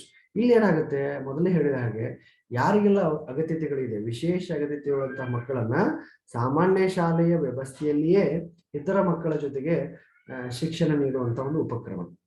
This is the type of school where in this particular type of premises, specially abled learner will learn together with the normal children or normal child. ಸಾಮಾನ್ಯ ಮಗುವಿನ ಜೊತೆಗೆ ವಿಶೇಷ ಅಗತ್ಯತೆ ಇರುವಂತಹ ಮಗು ಅವ್ರ ಜೊತೆಗೆ ಅವ್ರಿಗಿರುವಂತಹ ಪಠ್ಯಕ್ರಮವನ್ನು ಅವ್ರು ಕಲಿಯುವಂತಹ ಉಪಕ್ರಮಗಳ ಜೊತೆಗೆ ಕಲಿಯುವಂತಹ ಒಂದು ಪ್ರಯತ್ನ ಸಾಮಾನ್ಯವಾಗಿ ಆಗ್ತದೆ. ಆ ದೃಷ್ಟಿಯಿಂದ ಸಮನ್ವಯ ಶಿಕ್ಷಣಕ್ಕೆ ನಾವು ವಿಶೇಷವಾದ ಮಾನ್ಯತೆಯನ್ನು ಕೊಡಬಹುದು. ಸೊ ವಿಶೇಷವಾದ ಮಾನ್ಯತೆಯನ್ನು ಕೊಡ್ತಾ ಅದರ ಅಂಶಗಳನ್ನು ನಾವು ತಿಳಿತಾ ಹೋದಂತೆ ಆದ್ರೆ ಮಾತ್ರ ನಾವು ಸಮನ್ವಯ ಶಿಕ್ಷಣಕ್ಕೆ ಸಂಬಂಧಪಟ್ಟಂತಹ ಕೆಲವೊಂದಷ್ಟು ಪ್ರಶ್ನೆಗಳನ್ನ ಸುಲಭವಾಗಿ ಉತ್ತರಿಸಲಿಕ್ಕೆ ಸಾಧ್ಯ ಆಗ್ತದೆ. ಹಾಗಾದ್ರೆ ಇದ್ರ ಮುಖ್ಯ ಉದ್ದೇಶ ಏನು ಅಥವಾ ಗುರಿ ಏನು ಅನ್ನೋದನ್ನ ನೋಡೋದಾದ್ರೆ, ಯಾವಾಗ when we are all talking about education is considered as the universal phenomena which is supposed to be implemented from a particular period of time in the country. ಶಿಕ್ಷಣವನ್ನು ಯಾವಾಗ ನಾವು ಸಾರ್ವತ್ರೀಕರಣ ಮಾಡಿಬಿಟ್ವಿ, ಸಾರ್ವತ್ರೀಕರಣದ ವ್ಯವಸ್ಥೆಯ ನಿಟ್ಟಿನಲ್ಲಿ ಹೇಳೋದಾದ್ರೆ ಪ್ರತಿ ಮಗುವು ಸಹ ಶಿಕ್ಷಣದಿಂದ ವಂಚಿತ ಆಗಬಾರದು. ಆ ಮಗುವಿಗೂ ಸಹ ಹಲವಾರಷ್ಟು ಆಸೆ ಆಕಾಂಕ್ಷೆ ಇರ್ತವೆ. ಆ ಮಗುವಿಗೂ ಸಹ ಶಿಕ್ಷಣವನ್ನು ಪಡೆಯುವ ಅವಕಾಶವನ್ನು ಹೆಚ್ಚಿಸುವುದು, ಅದರ ಜೊತೆಗೆ ಸೂಕ್ತವಾದಂತಹ ಪರಿಸರವನ್ನು ಕೊಡುವಂತಹ ಉಪಕ್ರಮನ ಶಿಕ್ಷಣ ಕೊಡಬೇಕು ಅನ್ನುವಂಥ ದೃಷ್ಟಿಯಿಂದ ಸಮನ್ವಯ ಶಿಕ್ಷಣವನ್ನು ನಾವು ಜಾರಿಗೆ ತಂದಿದ್ದೀವಿ. So even we should not discriminate the learner based on his or her disability. We should have to provide the equal opportunity in the form of education, so that the ultimate aim of universalization of education can be implemented right from top to the root level in a systematic form. So by keeping this view, the government has provided different issues. Government started these type of schools. So ಸಮನ್ವಯ ಶಿಕ್ಷಣದಲ್ಲಿ ಹಲವಾರು ರೀತಿಯ ಉಪಕ್ರಮಗಳನ್ನ ಅಥವಾ ಮಾದರಿಗಳನ್ನ ಕಾಣ್ತೀವಿ ನಾವು. Like we have residential special schools, ವಸತಿ ಸಹಿತ ಇರುವಂತಹ ವಿಶೇಷ ಶಾಲೆಗಳಿದಾವೆ. We have non residential special schools, ವಸತಿ ರಹಿತವಾದಂತಹ ವಿಶೇಷ ಶಾಲೆಗಳು ಸಹ ನಮ್ಮ ರಾಜ್ಯದಲ್ಲಿ ಅಥವಾ ನಮ್ಮ ರಾಷ್ಟ್ರದಲ್ಲಿ ಕೆಲಸ ಮಾಡ್ತಾ ಇದ್ದಾವೆ. ಹಾಗೇನೆ ವಿಶೇಷ ತರಗತಿಯ ಮಾದರಿಗಳ ಶಾಲೆಗಳನ್ನು ಸಹ ಸಮನ್ವಯ ಶಿಕ್ಷಣದ ಪರಿಧಿಯಲ್ಲಿ ನೋಡ್ತಿರ್ತೀವಿ. So even we have integrated type of schools where you can see both the type of activities of normal and special schools. ಸಮ್ಮಿಶ್ರಣ ಮಾದರಿಯ ಉಪಕ್ರಮಗಳನ್ನು ಸಹ ನಾವು ನೋಡ್ತಾ ಬರ್ತೀವಿ. ಸೊ ಈ ವಿಶೇಷ ಅಗತ್ಯತೆಗಳ ಮಕ್ಕಳ ಕೆಲವೊಂದಷ್ಟು ಲಕ್ಷಣಗಳನ್ನು ನೋಡಿ ಆಮೇಲೆ let us move on to the next aspect of solving some of the questions related to the concept of this subject, friends. So ನಾನು ಹೇಳಿದ ಹಾಗೆ ಇತ್ತೀಚೆಗೆ ನಾವು we are all talking about what is the characteristics of especially able learner, ವಿಶೇಷ ಅಗತ್ಯತೆಯುಳ್ಳ ಮಕ್ಕಳು. Repeatedly I am saying special abled learners. So these are the children who are needed some extra care, concern, guidance and counseling. ವಿಶೇಷವಾಗಿ ಈ ಮಗುವಿಗೆ ಅಂದ್ರೆ ಈ ಮಕ್ಕಳು ಯಾರಂತಂದ್ರೆ ನಮ್ಮ ಅಂದ್ರೆ ಪಾಲಕರಿಂದ, ಶಿಕ್ಷಕರಿಂದ ಅಥವಾ ಅವರು ಏನು ಯಾವ ಕಲಿಕಾ ಬೋಧನಾ ಪ್ರಕ್ರಿಯೆಯಲ್ಲಿ ಇದ್ದಾರೆ ಅವರಿಂದ ವಿಶೇಷವಾದಂತಹ ಒಂದು ಸಲಹೆಯನ್ನ, ಮಾರ್ಗದರ್ಶನವನ್ನು, ಸ್ವಲ್ಪ ಕಾಳಜಿಯನ್ನ, ಅದೇ ರೀತಿಯಾಗಿ ಸ್ವಲ್ಪ ಮೇಲ್ವಿಚಾರಣೆಯನ್ನು ಮಾಡಿದ್ದಾದ್ರೆ ಅವರು ಸಾಮಾನ್ಯವಾಗಿ ಸಾಮಾನ್ಯ ವಿದ್ಯಾರ್ಥಿಗಳು ತೋರಿಸುವಂತಹ ಸಾಧನೆಗಳನ್ನೇ ಮಾಡ್ಲಿಕ್ಕೆ ಸಮರ್ಥರಾಗ್ತಾರೆ. ಸೊ ಇವ್ರ ಲಕ್ಷಣಗಳನ್ನು ನೋಡೋದಾದ್ರೆ, as I shed, there are different type of especially able learners. ಬೇರೆ ಬೇರೆ ರೀತಿಯ ಉಪಕ್ರಮಗಳನ್ನು ನೋಡ್ತಾ ಬರ್ತೀವಿ, ವರ್ಗೀಕರಣ ನೋಡ್ ಬರ್ತಾ ಇದ್ದೀವಿ. ಕೆಲವು ಜನರಿಗೆ ಓದು ಬರಹದಲ್ಲಿ ಸ್ಪಷ್ಟತೆ ಇಲ್ಲದೆ ಇರೋದು. There are some students who are not good in writing as well as in reading. So ಅದೇ ಒಂದಷ್ಟು ಪ್ರಶ್ನೆಗಳು ಅದ್ರ ಮೇಲೆ ಉದ್ಭವ ಆಗ್ತವೆ. ಲೈಕ್ ಓದಿಗೆ ಸಂಬಂಧಪಟ್ಟಂತಹ ಒಂದು ಪ್ರಶ್ನೆ, ಅಂದ್ರೆ ಒಬ್ಬ ವಿದ್ಯಾರ್ಥಿ ಕಲಿಕೆ ನ್ಯೂನತೆಯಿಂದ ಬರವಣಿಗೆಯಲ್ಲಿ ತೊಂದರೆ ಏನ್ ಮಾಡ್ತಾ ಇದ್ರೆ ಅದಕ್ಕೆ ಏನಂತ ಕರೀತಾರೆ, ಓದಿನಿಂದ ತೊಂದರೆ ಆಗ್ತಾ ಇತ್ತಂದ್ರೆ ಅದಕ್ಕೆ ಏನಂತ ಕರೀತಾರೆ. ಸೊ ಡಿಸ್ಲೆಕ್ಸಿಯಾ ಅಂತ ಕೇಳ್ತೀರಿ, ಡಿಸ್ಗ್ರಾಫಿಯಾ ಅಂತ ಕೇಳ್ತೀರಿ, ಡಿಸ್ಕ್ಯಾಲ್ಕುಲಿಯಾ ಅಂತ ಕೇಳ್ತೀರಿ. ಸೊ ಆ ವಿಷಯಗಳನ್ನು ಸಾಮಾನ್ಯವಾಗಿ ಅದ್ರ ಮೇಲೆ ಕೆಲವೊಂದಷ್ಟು ಪ್ರಶ್ನೆಗಳು ಬರ್ತವೆ. ಸೊ ಓದಿಗೆ ಸಂಬಂಧಪಟ್ಟಂತಹ ಒಂದು ತೊಂದರೆ ಇದ್ರೆ ಅದಕ್ಕೆ ಏನಂತ ಕರೀತಾರೆ, ಬರವಣಿಗೆಗೆ ಸಂಬಂಧಪಟ್ಟಿದ್ದಾದ್ರೆ ಅದಕ್ಕೆ ಏನಂತ ಕರೀತಾರೆ. ಹಾಗೇನೆ ಗಣಿತದ ಪರಿಕಲ್ಪನೆಗಳನ್ನ ಕೂಡಿಸುವುದು, ಕಳೆಯುವುದು, ಗುಣಿಸುವುದು, ಭಾಗಿಸುವುದು ಅಥವಾ ಗಣಿತದ ಮೂಲಭೂತ ಪರಿಕಲ್ಪನೆಗಳಲ್ಲಿ ಏನಾದರೂ ತೊಂದರೆಗಳಿದ್ರೆ ಅದಕ್ಕೆ ಯಾವ ರೀತಿಯಾದಂತಹ ಉಪಕ್ರಮಗಳಿಂದ ಯಾವ ಶಬ್ದದಿಂದ ಬರೀತಾರೆ ಅನ್ನೋದನ್ನ ಸಾಮಾನ್ಯವಾಗಿ ಇದರಲ್ಲಿ ಕೇಳುವಂತ ಕೆಲವೊಂದು ಪ್ರಶ್ನೆಗಳು. ಹಾಗೇನೆ there are some students who are too good in receiving end. ಕೇಳುವಂತಹ ಸಂದರ್ಭದಲ್ಲಿ ಬಹಳ ಅದ್ಭುತವಾಗಿರ್ತಾರೆ. At the same time they are not in a position to recollect what they have listened and they are unable to reproduce in the form of writing. ಕೇಳಬೇಕಾದ್ರೆ ಸರಿಯಾಗಿ ಅರ್ಥ ಮಾಡ್ಕೊಂಡಿರ್ತಾರೆ, ಅದು ಬರಿಬೇಕಾದ್ರೆ ಬಹಳಷ್ಟು ತಪ್ಪುಗಳನ್ನು ಮಾಡ್ತಾರೆ. ಅರ್ಥನೂ ಆಗಿರುತ್ತೆ, but at the time of writing the same that what they have understood they may commit a mistake. So ಅದಕ್ಕೆ ನಾವು ಯಾವ ರೀತಿ ಯಾವ ಶಬ್ದದಿಂದ ಕರಿತೀವಿ. ಆಮೇಲೆ ಕೆಲವೊಂದು ಮಕ್ಕಳು ಇರ್ತಾರೆ, they are always busy in using some of the unexpected behavior in the classroom. Like there are students who used to talk too much in the classroom, or there are some students who ask the teacher to repeat the same concept for again and again. ಬಹಳಷ್ಟು ಸಲ ಕೆಲವೊಂದು ವಿದ್ಯಾರ್ಥಿಗಳಿಗೆ ಅಂದ್ರೆ they are very slow, if they are unable to understand, ಅವಾಗ ಏನಾಗ್ತದೆ ಪದೇ ಪದೇ ಪುನರಾವರ್ತನೆ ಮಾಡಲಿಕ್ಕೆ ಹೇಳುವಂತಹ ವಿದ್ಯಾರ್ಥಿಗಳು ಇರ್ತಾರೆ. ಅದು ನಿರ್ದೇಶನ ಆಗಿರ್ಬೋದು, ವಿಷಯದ ವಿವರಣೆ ಆಗಿರ್ಬೋದು, ಅಥವಾ ಏನೋ ಆಗಿರ್ಬೋದು. ಇನ್ನು ಕೆಲವು ಜನ they are very slow in writing. They are good in talking, they are good in listening, they are good in the reading too, but they are very bad in writing. So ಬರಿಬೇಕಾದ್ರೆ ಅಥವಾ notes ಗಳನ್ನು ಮಾಡಬೇಕಾದ್ರೆ ಬರೆದುಕೊಳ್ಳಬೇಕಾದ್ರೆ ಅವರಿಗೆ ಬಹಳಷ್ಟು ಕಷ್ಟ ಆಗ್ತಿರ್ತದೆ. And there are some students who used to face some issues or difficulties at the time of speaking. Speech issues ಇರ್ತಾವೆ. ಕೆಲವೊಂದು ಮಾತನಾಡುವ ಸಂದರ್ಭದಲ್ಲಿ ಕೆಲವೊಂದು ವಿದ್ಯಾರ್ಥಿಗಳಿಗೆ ಕೆಲವೊಂದು ಶಬ್ದಗಳನ್ನು ಉಚ್ಚಾರಣೆ ಮಾಡ್ಲಿಕ್ಕೆ ಆಗ್ತಿರೋದಿಲ್ಲ, ತಡೆದು ಮಾತಾಡ್ತಿರ್ತಾರೆ. ಅದಕ್ಕೆ ನಾವು ಸಾಮಾನ್ಯವಾಗಿ ತೊದಲುವುದು ಅಂತ ಕರಿತೀವಿ. ಅದಕ್ಕೆ ಏನ್ ಕಾರಣ, ಅದಕ್ಕೆ ನಾವು ಯಾವ ರೀತಿ ಆ ವಿಷಯದ ಮೇಲೆ ಯಾವ ರೀತಿ ಪ್ರಶ್ನೆ ಬರ್ತಾ ಹೋಗೋದು ನೋಡ್ತಾ ಬರೋಣ. There are some students because of their physical disability they are unable to walk, they are unable to sit properly. At the same time they are unable to run too. ಚಲನವಲನದಲ್ಲಿ ತೊಂದರೆಗಳು ಇರ್ತವೆ. ಕೆಲವೊಂದು ವಿದ್ಯಾರ್ಥಿಗಳಿಗೆ ಕುಳಿತುಕೊಳ್ಳಿಕ್ಕೆ ತೊಂದರೆ, ನಿಂತ್ಕೊಳ್ಳಿಕ್ಕೆ ತೊಂದರೆ, ಕೇಳಿಸ್ಕೊಳ್ಳಿಕ್ಕೆ ತೊಂದರೆ, ಮಾತನಾಡ್ಲಿಕ್ಕೆ ತೊಂದರೆ, ನೋಡೋದ್ರಲ್ಲಿ ತೊಂದರೆ, ಹೀಗೆ ಬೇರೆ ಬೇರೆ ಉಪಕ್ರಮಗಳನ್ನ ನೋಡ್ತಾ ಬರ್ತಾ ಹೋಗ್ತೀವಿ. ಈ ಎಲ್ಲ ಕಾರಣಗಳಿಂದ by all these issues the students are not in a position to perform like the normal child. So what is the role of the teacher in such a situation or condition? That is what the major concern of inclusive education. ಈ ರೀತಿ ಬೇರೆ ಬೇರೆ ಉಪಕ್ರಮಗಳು ಅಥವಾ ತೊಂದರೆಗಳಿಂದ ಬಳಲ್ತಾ ಇರುವಂತಹ ವಿದ್ಯಾರ್ಥಿಗಳನ್ನೇ ಗಮನದಲ್ಲಿಟ್ಟುಕೊಂಡು ತನ್ನ ವಯಸ್ಸಿನ ತನ್ನ ತರಗತಿಯ ಇತರ ಮಕ್ಕಳ ಹಾಗೆ ತಾನೂ ಸಹ ಚಟುವಟಿಕೆಗಳಲ್ಲಿ ಭಾಗವಹಿಸುವಂತಹ ಉದ್ದೇಶವನ್ನು ಈಡೇರಿಸುವ ನಿಟ್ಟಿನಲ್ಲಿ ಶಿಕ್ಷಕರಾದವರು ಒಂದಷ್ಟು ಉಪಕ್ರಮಗಳನ್ನ ಮಾಡ್ತಾ ಬರ್ಬೇಕಾಗುತ್ತೆ. ಸೊ ಅಲ್ಲಿರುವಂತಹ ಸಮಸ್ಯೆಗಳನ್ನ ನಾವು ಒಂದ್ ವೇಳೆ ತಿಳಿದುಕೊಂಡಿದ್ದೇ ಆದ್ರೆ ಅವುಗಳಿಗೆ ಪರಿಹಾರಗಳನ್ನ ಕೈಗೊಂಡು ಆ ಮಕ್ಕಳ ಸಮಸ್ಯೆಗಳಿಗೆ ಅನುಗುಣವಾಗಿ ಕೆಲವೊಂದಷ್ಟು ಉಪಕ್ರಮಗಳನ್ನ ಮಾಡ್ತಾ ಬಂದದ್ದೇ ಆದ್ರೆ ಅವಾಗ ಸಾಮಾನ್ಯವಾಗಿ ನಮಗೆ ಬಹಳಷ್ಟು ವ್ಯತ್ಯಾಸಗಳನ್ನ ಕಾಣಲಿಕ್ಕೆ ಸಾಧ್ಯ ಆಗ್ತದೆ. ಸೊ ಈ ಇಷ್ಟು ಅಂಶಗಳನ್ನ ನೋಡ್ತಾ, ಈ ಇಷ್ಟು ಅಂಶಗಳನ್ನ ನಾವು ಗಮನದಲ್ಲಿ ಇಟ್ಕೊಳ್ತಾ let us move to subject called, as I said, there are some issues which are supposed to be studied, right, related to the concept of inclusive education. Okay, so yes, so ಸ್ವಲ್ಪ ನಾನು ಅದ್ರ ಬಗ್ಗೆ ಒಂದು basic background ಅಂದ್ರೆ what actually inclusive education is, what is the scope of inclusive education, why inclusive education learning is important as far not only to give the solution to the issues of what I can say the multiple choice questions which may come from this area, but as a teacher we should be familiar with these type of variations in the classroom. ವರ್ಗದಲ್ಲಿರುವಂತಹ ವಿವಿಧ ತರದ ವಿವಿಧ ಹಂತದ ವಿದ್ಯಾರ್ಥಿಗಳನ್ನು ಗಮನದಲ್ಲಿ ಇಟ್ಕೊಂಡು ನೋಡೋದಾದ್ರೆ ಆ ಎಲ್ಲ ವಿದ್ಯಾರ್ಥಿಗಳ ಜ್ಞಾನ ನಮಗಿರಬೇಕಾಗುತ್ತೆ. ಆ ದೃಷ್ಟಿಯಿಂದ ತಮಗೆ ಈಗಾಗಲೇ ಹೇಳಿದ ಹಾಗೆ ಚೈಲ್ಡ್ ಡೆವಲಪ್ಮೆಂಟ್ ಅಂಡ್ ಪೆಡಾಗಜಿನಲ್ಲಿ ಬಹಳಷ್ಟು ಬೇರೆ ಬೇರೆ ಉಪಕ್ರಮಗಳು ಬಂದರೂ ಸಹ ಸಮನ್ವಯ ಶಿಕ್ಷಣದ ಬಗ್ಗೆ ಮಾತ್ರ ಈ ಒಂದು ವಿಡಿಯೋದಲ್ಲಿ ನಾನು ಕೆಲವೊಂದಷ್ಟು ಪ್ರಶ್ನೆಗಳನ್ನು ನಿಮ್ಮ ಜೊತೆ ಚರ್ಚೆ ಮಾಡಲಿಕ್ಕೆ ಹೊರಟಿದ್ದೀನಿ. ಸೊ ನೋಡುವ, ನೀವು ಸಹ ಇವಾಗ ಪ್ರಯತ್ನ ಮಾಡಬಹುದು. ಇದಕ್ಕೆ ಸಂಬಂಧಪಟ್ಟಂತಹ ಏನಾದರೂ ಕ್ಲಾರಿಫಿಕೇಶನ್ಸು ಅಥವಾ doubts if you have you can share your views or you may comment in the comment box. Okay,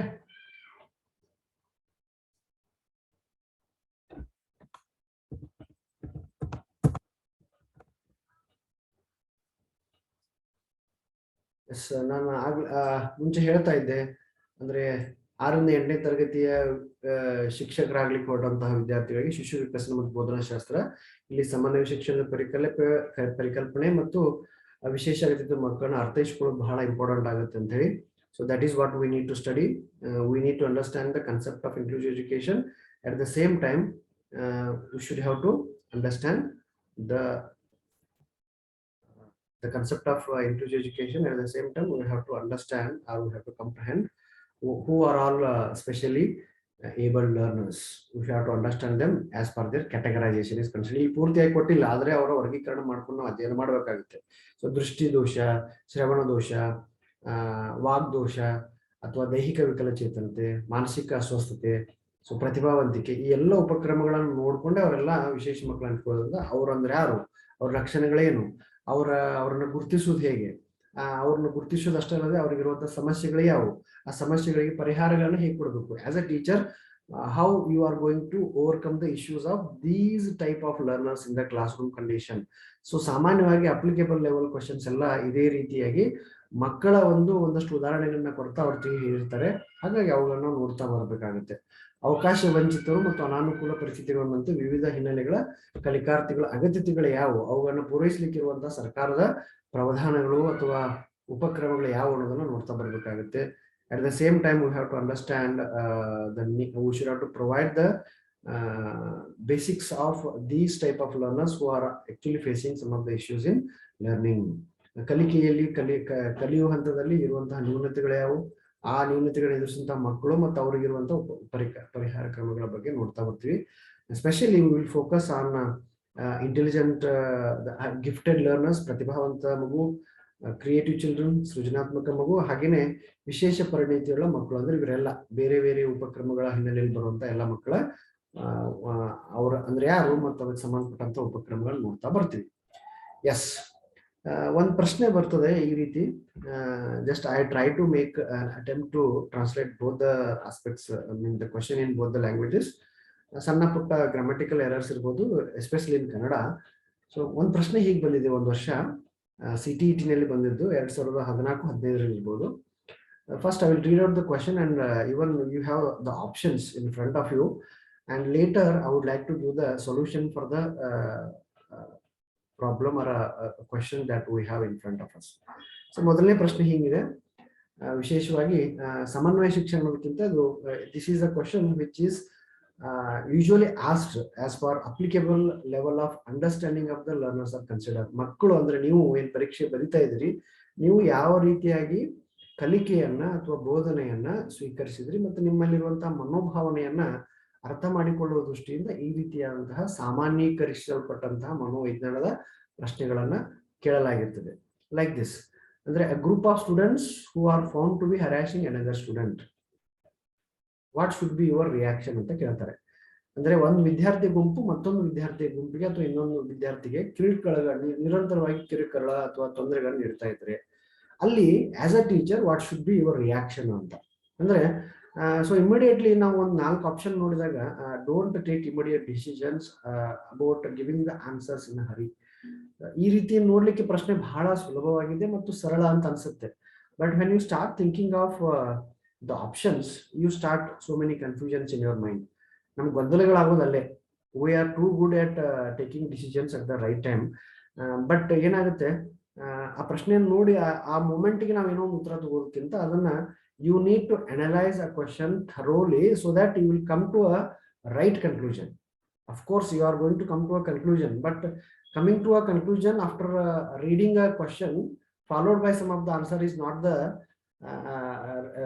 what I can say, it is not the indicator of a student or a learner who are going to get good number of marks, but the one who analyze the question properly can only in a position to give the right type of answer. ಒಂದು ಪ್ರಶ್ನೆಯನ್ನ ಎಷ್ಟು ಸರಿಯಾಗಿ ನೀವು ಅರ್ಥ ಮಾಡ್ಕೊಳ್ತೀರಿ ಅಥವಾ ಅದನ್ನ ವಿಶ್ಲೇಷಣೆ ಮಾಡುವ ಪ್ರಯತ್ನ ಮಾಡ್ತೀರಿ, ಅದಕ್ಕೆ ತಕ್ಕಾಗೆ ಉತ್ತರಗಳನ್ನು ಸಹ ವಿಶ್ಲೇಷಣೆ ಮಾಡಬೇಕಾಗ್ತದೆ.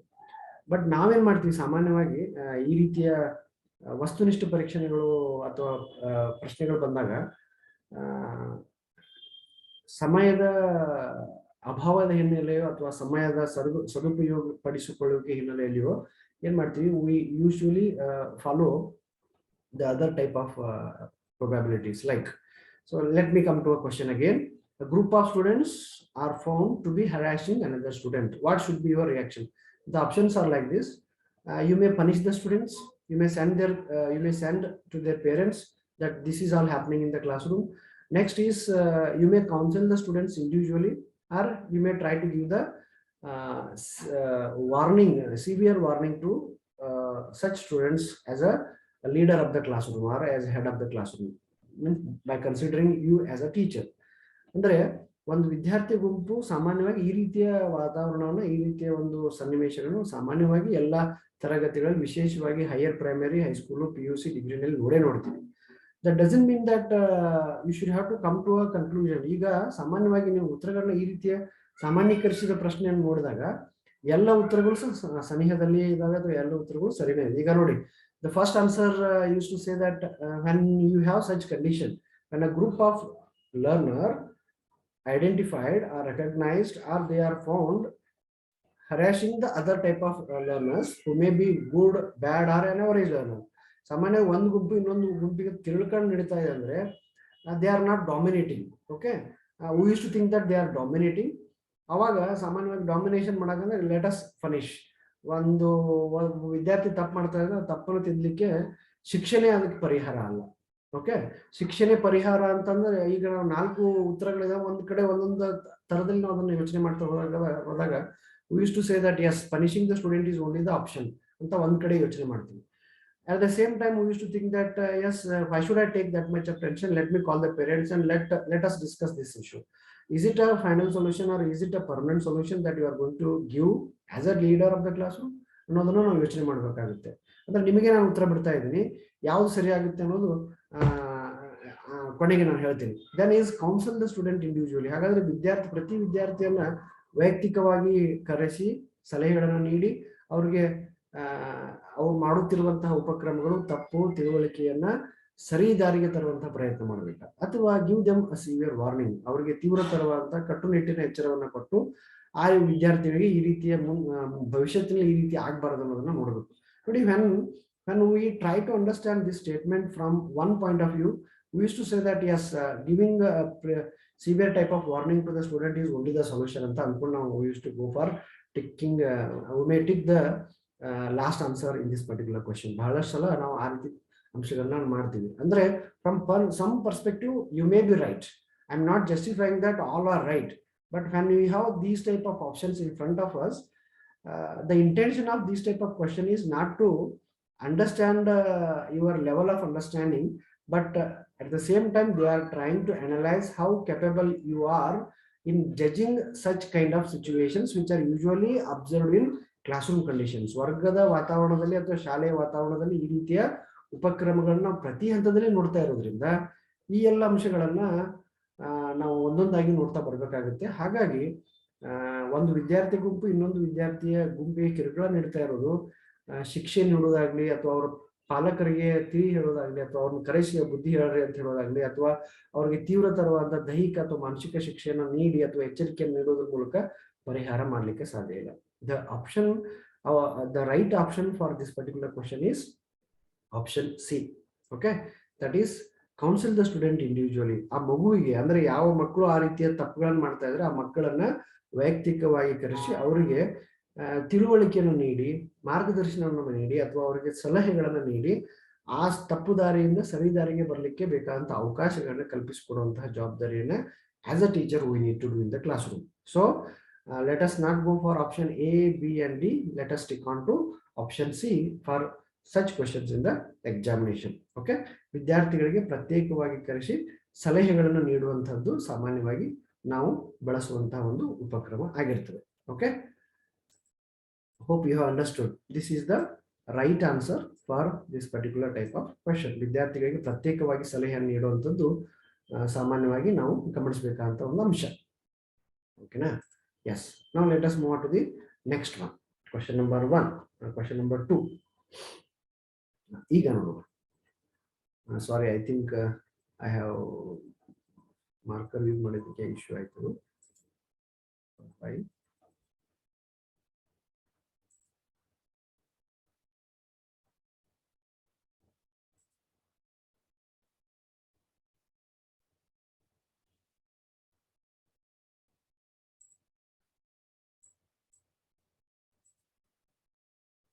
Yes.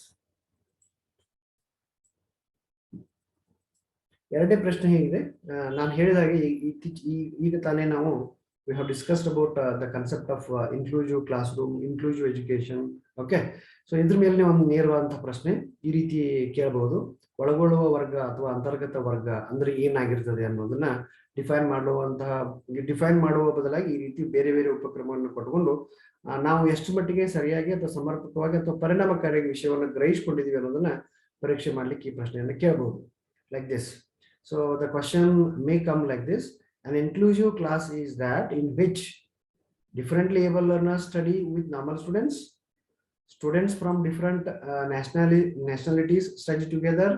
Students from different religions study together. Or both boys and girls study together. And you may have the options. So ಒಳಗೊಳ್ಳುವ ವರ್ಗ, ಒಳಗೊಳ್ಳುವ ಶಿಕ್ಷಣ ಅಲ್ಲ, ಒಳಗೊಳ್ಳುವ ವರ್ಗ. ಈ ರೀತಿ ಪ್ರಶ್ನೆಗಳು ಬಂದಾಗ whether they are asking, they are highlighting, or they are expecting all of us to give the answer, whether it is related to a class, whether it is related to the system of education, whether it is related to the environment or not, we have to think. So here the question is very clear. It is they are asking about what type of understanding you have towards inclusive class. ಒಳಗೊಳ್ಳುವಿಕೆ ವರ್ಗ ಅಂದ್ರೆ ಇದರಲ್ಲಿ ಯಾರ್ಯಾರು ಬರ್ತಾರೆ ಅನ್ನೋದನ್ನ ಅವ್ರು ನೇರವಾಗಿ ಕೇಳ್ತಾ ಇದ್ದಾರೆ. ಒಂದು ವಿಕಲಚೇತನ ಕಲಿಯುವವರು ಅಂದ್ರೆ ವಿಶೇಷ ಚೇತನ ಅಂತ ಅನಿಸ್ಕೊಳ್ತಾರೆ. ಆ ಕಲಿಯುವಂತಹ ವಿದ್ಯಾರ್ಥಿಗಳು ಸಾಮಾನ್ಯ ವಿದ್ಯಾರ್ಥಿಗಳೊಂದಿಗೆ ಕಲಿಯುವಂತಹ ಒಂದು ಉಪಕ್ರಮಕ್ಕೆ ನಾವು ಸಾಮಾನ್ಯವಾಗಿ ಒಳಗೊಳ್ಳುವ ವರ್ಗ ಅಂತ ಕರಿತೀವ. ಅಥವಾ ವಿವಿಧ ರಾಷ್ಟ್ರೀಯತೆಗಳನ್ನ ಅಂದ್ರೆ ಬೇರೆ ಬೇರೆ ರಾಷ್ಟ್ರದ ರಾಷ್ಟ್ರೀಯತೆಯನ್ನು ಹೊಂದಿರುವಂತಹ, ಬೇರೆ ಬೇರೆ ರಾಜ್ಯಗಳ ನಾಗರಿಕತೆಯನ್ನು ಹೊಂದಿರುವಂತಹ ವಿದ್ಯಾರ್ಥಿಗಳು ಒಟ್ಟಿಗೆ ಒಂದು ವ್ಯವಸ್ಥೆಯಲ್ಲಿ ಅಧ್ಯಯನ ಮಾಡೋದಕ್ಕೆ ನಾವು ಒಳಗೊಳ್ಳುವ ವರ್ಗ ಅಂತ ಅನ್ಬೋದಾ? ಅಥವಾ ಬೇರೆ ಬೇರೆ ಧರ್ಮ, ಬೇರೆ ಬೇರೆ ಜಾತಿಯ ಹೊಂದಿರುವಂತಹ ವಿದ್ಯಾರ್ಥಿಗಳು ಒಂದೇ ಉಪಕ್ರಮದಲ್ಲಿ ಒಂದೇ ಶಿಕ್ಷಣದ ಅಡಿಯಲ್ಲಿ ಕಲಿಯುವಂತಹ ವರ್ಗಕ್ಕೆ ನಾವು ಸಾಮಾನ್ಯವಾಗಿ ಒಳಗೊಳ್ಳುವ ವರ್ಗ ಅನ್ಬೋದಾ? ಅಥವಾ ಆಪ್ಷನ್ 4 ಹುಡುಗರು ಮತ್ತು ಹುಡುಗಿಯರು ಇಬ್ರು ಒಟ್ಟಿಗೆ ಕೊಡುವಂತಹ ಶಿಕ್ಷಣವನ್ನ ನಾವು ಸಾಮಾನ್ಯವಾಗಿ ಒಳಗೊಳ್ಳುವ ವರ್ಗ ಅಂತ ಕರಿಬಹುದಾ? ನಾವು ಇದರಲ್ಲಿ ಸಾಮಾನ್ಯವಾಗಿ ಅರ್ಥ ಮಾಡಿಕೊಂಡಂಗೆ ಸಮನ್ವಯ ಶಿಕ್ಷಣ ಅಥವಾ ಒಳಗೊಳ್ಳುವಿಕೆ ಶಿಕ್ಷಣದ ಪರಿಕಲ್ಪನೆ ಸರಿಯಾಗಿ ಅರ್ಥ ಮಾಡ್ಕೊಂಡ್ಬಿಟ್ಟಿದ್ರೆ it is very easy for us to identify the right type of answer, right? So ಸಾಮಾನ್ಯವಾಗಿ ಹುಡುಗರು ಮತ್ತು ಹುಡುಗಿಯರು ಇರುವಂತಹ ಶಿಕ್ಷಣಕ್ಕೆ ನಾವು ಏನಂತ ಕರಿತೀವಿ? ಸಾಮಾನ್ಯವಾಗಿ ಯಾವ ಪದದಿಂದ ಬಳಸ್ತೀವಿ? ಹುಡುಗರು ಮತ್ತು ಹುಡುಗಿಯರು ಇರುವಂತಹ ಶಿಕ್ಷಣವನ್ನು ನಾವೇನಂತ ಕರಿತೀವಿ? ಕೋ ಎಜುಕೇಶನ್ ಅಂತ ಕರಿತೀವಿ ಅಲ್ವಾ? ಸೊ ಹಾಗಾಗಿ ಇದು ಒಳಗೊಳ್ಳುವ ವರ್ಗ ಅಲ್ಲ. ಅಂದ್ರೆ ಒಳಗೊಳ್ಳುವ ವರ್ಗದಲ್ಲಿ ಹುಡುಗರು ಇರ್ತಾರೆ, ಹುಡುಗಿರು ಇರ್ತಾರೆ ಅಫ್ಕೋರ್ಸ್. ಆದ್ರೆ ಆ ರೀತಿಯ ಶಿಕ್ಷಣಕ್ಕೆ ನಾವು ಸಾಮಾನ್ಯವಾಗಿ ಈ ಒಂದು ಉಪಕ್ರಮಕ್ಕೆ ಅನ್ನೋದು. ಆಮೇಲೆ ಎಲ್ಲಾ ಧರ್ಮದ ವಿದ್ಯಾರ್ಥಿಗಳು ಒಟ್ಟಿಗೆ ಕಲಿಯೋದಕ್ಕೆ ಮಾತ್ರ ಈ ರೀತಿಯ ಒಳಗೊಳ್ಳುವ ವರ್ಗ ಅನ್ಬೋದಾ? ಅಥವಾ ಬೇರೆ ಬೇರೆ ರಾಷ್ಟ್ರೀಯತೆಯನ್ನು ಹೊಂದಿರುವಂತಹ ವಿದ್ಯಾರ್ಥಿಗಳನ್ನ ಮಾತ್ರ ನಾವು ಇದಕ್ಕೆ ಪರಿಗಣಿಸಬಹುದಾ? ಅಥವಾ ಮತ್ತೇನಾದ್ರೂ ಉಪಕ್ರಮಗಳನ್ನು ನಾವು ಪಾಲಿಸಿಕೊಂಡು ಅದಕ್ಕೆ ಗುರುತಿಸಬಹುದು ಅಂದಾಗ the right answer for this particular question is answer number 1, that is differently able learners used to study together with normal students. ಸಾಮಾನ್ಯ ಶಾಲೆಗಳಲ್ಲಿ ಸಾಮಾನ್ಯ ವಿದ್ಯಾರ್ಥಿಗಳ ಜೊತೆಗೆ ವಿಶೇಷ ಅಗತ್ಯತೆ ಇರುವಂತಹ ಮಕ್ಕಳು ಕಲಿಯುವಂತಹ ವಾತಾವರಣವನ್ನು ಸೃಷ್ಟಿಸುವುದೇ ಸಾಮಾನ್ಯವಾಗಿ ಸಮನ್ವಯ ವರ್ಗದ ಉದ್ದೇಶ. ಹೌದಾ? ನಾನು ಮುಂಚೆ ಹೇಳ್ತಾ ಇದ್ದೆ, inclusive class is place where normal specially abled learner used to learn along with normal learner, that too in normal classroom. Okay, ಸಾಮಾನ್ಯ ವಿದ್ಯಾರ್ಥಿಗಳ ಜೊತೆಗೆ ಸಾಮಾನ್ಯ ವರ್ಗದಲ್ಲಿ ವಿಶೇಷ ಚೇತನತೆಯನ್ನು ಅಥವಾ ವಿಶೇಷ ಅಗತ್ಯತೆ ಇರುವಂತಹ ಮಕ್ಕಳು ಕೂಡಿ ಕಲಿಯುವಂತಹ ಒಂದು ವಾತಾವರಣ. ಸೊ ಹಾಗಾಗಿ option number A for this question, ವಿಕಲಚೇತನ ಕಲಿಯುವ ಸಾಮಾನ್ಯ ವಿದ್ಯಾರ್ಥಿಗಳೊಂದಿಗೆ ಕಲಿಯುವಂತಹ ವಾತಾವರಣ ಸಾಮಾನ್ಯ ಇದಕ್ಕೆ ಸರಿಯಾದಂತಹ ಉತ್ತರ. ಓಕೆ, ಈಗ ನಾವು ಮುಂದಿನ ಪ್ರಶ್ನೆಗೆ ಹೋಗೋಣ. ಮತ್ತೆ ನಾನು ಅದನ್ನೇ ಮತ್ತೊಂದು ಪ್ರಶ್ನೆಯನ್ನು ತಗೊಂಡ್ಬಂದಿದ್ದೀನಿ. ಅಂದ್ರೆ ಬೇರೆ ಬೇರೆ ಅದೇ ಉಪಕ್ರಮದ ಮೇಲೆ ಬೇರೆ ಬೇರೆ ಉಪ ಪ್ರಶ್ನೆಗಳನ್ನ ಹೆಂಗ್ ಕೇಳ್ತಾರೆ ಅನ್ನೋದನ್ನ.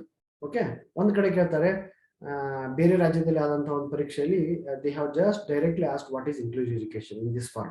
Inclusive education, the options are like this: whether it celebrates diversity in the classroom, whether it encourages strict admission procedures, whether it is a part of includes indoctrination of facts, or whether it includes teachers from marginalized groups.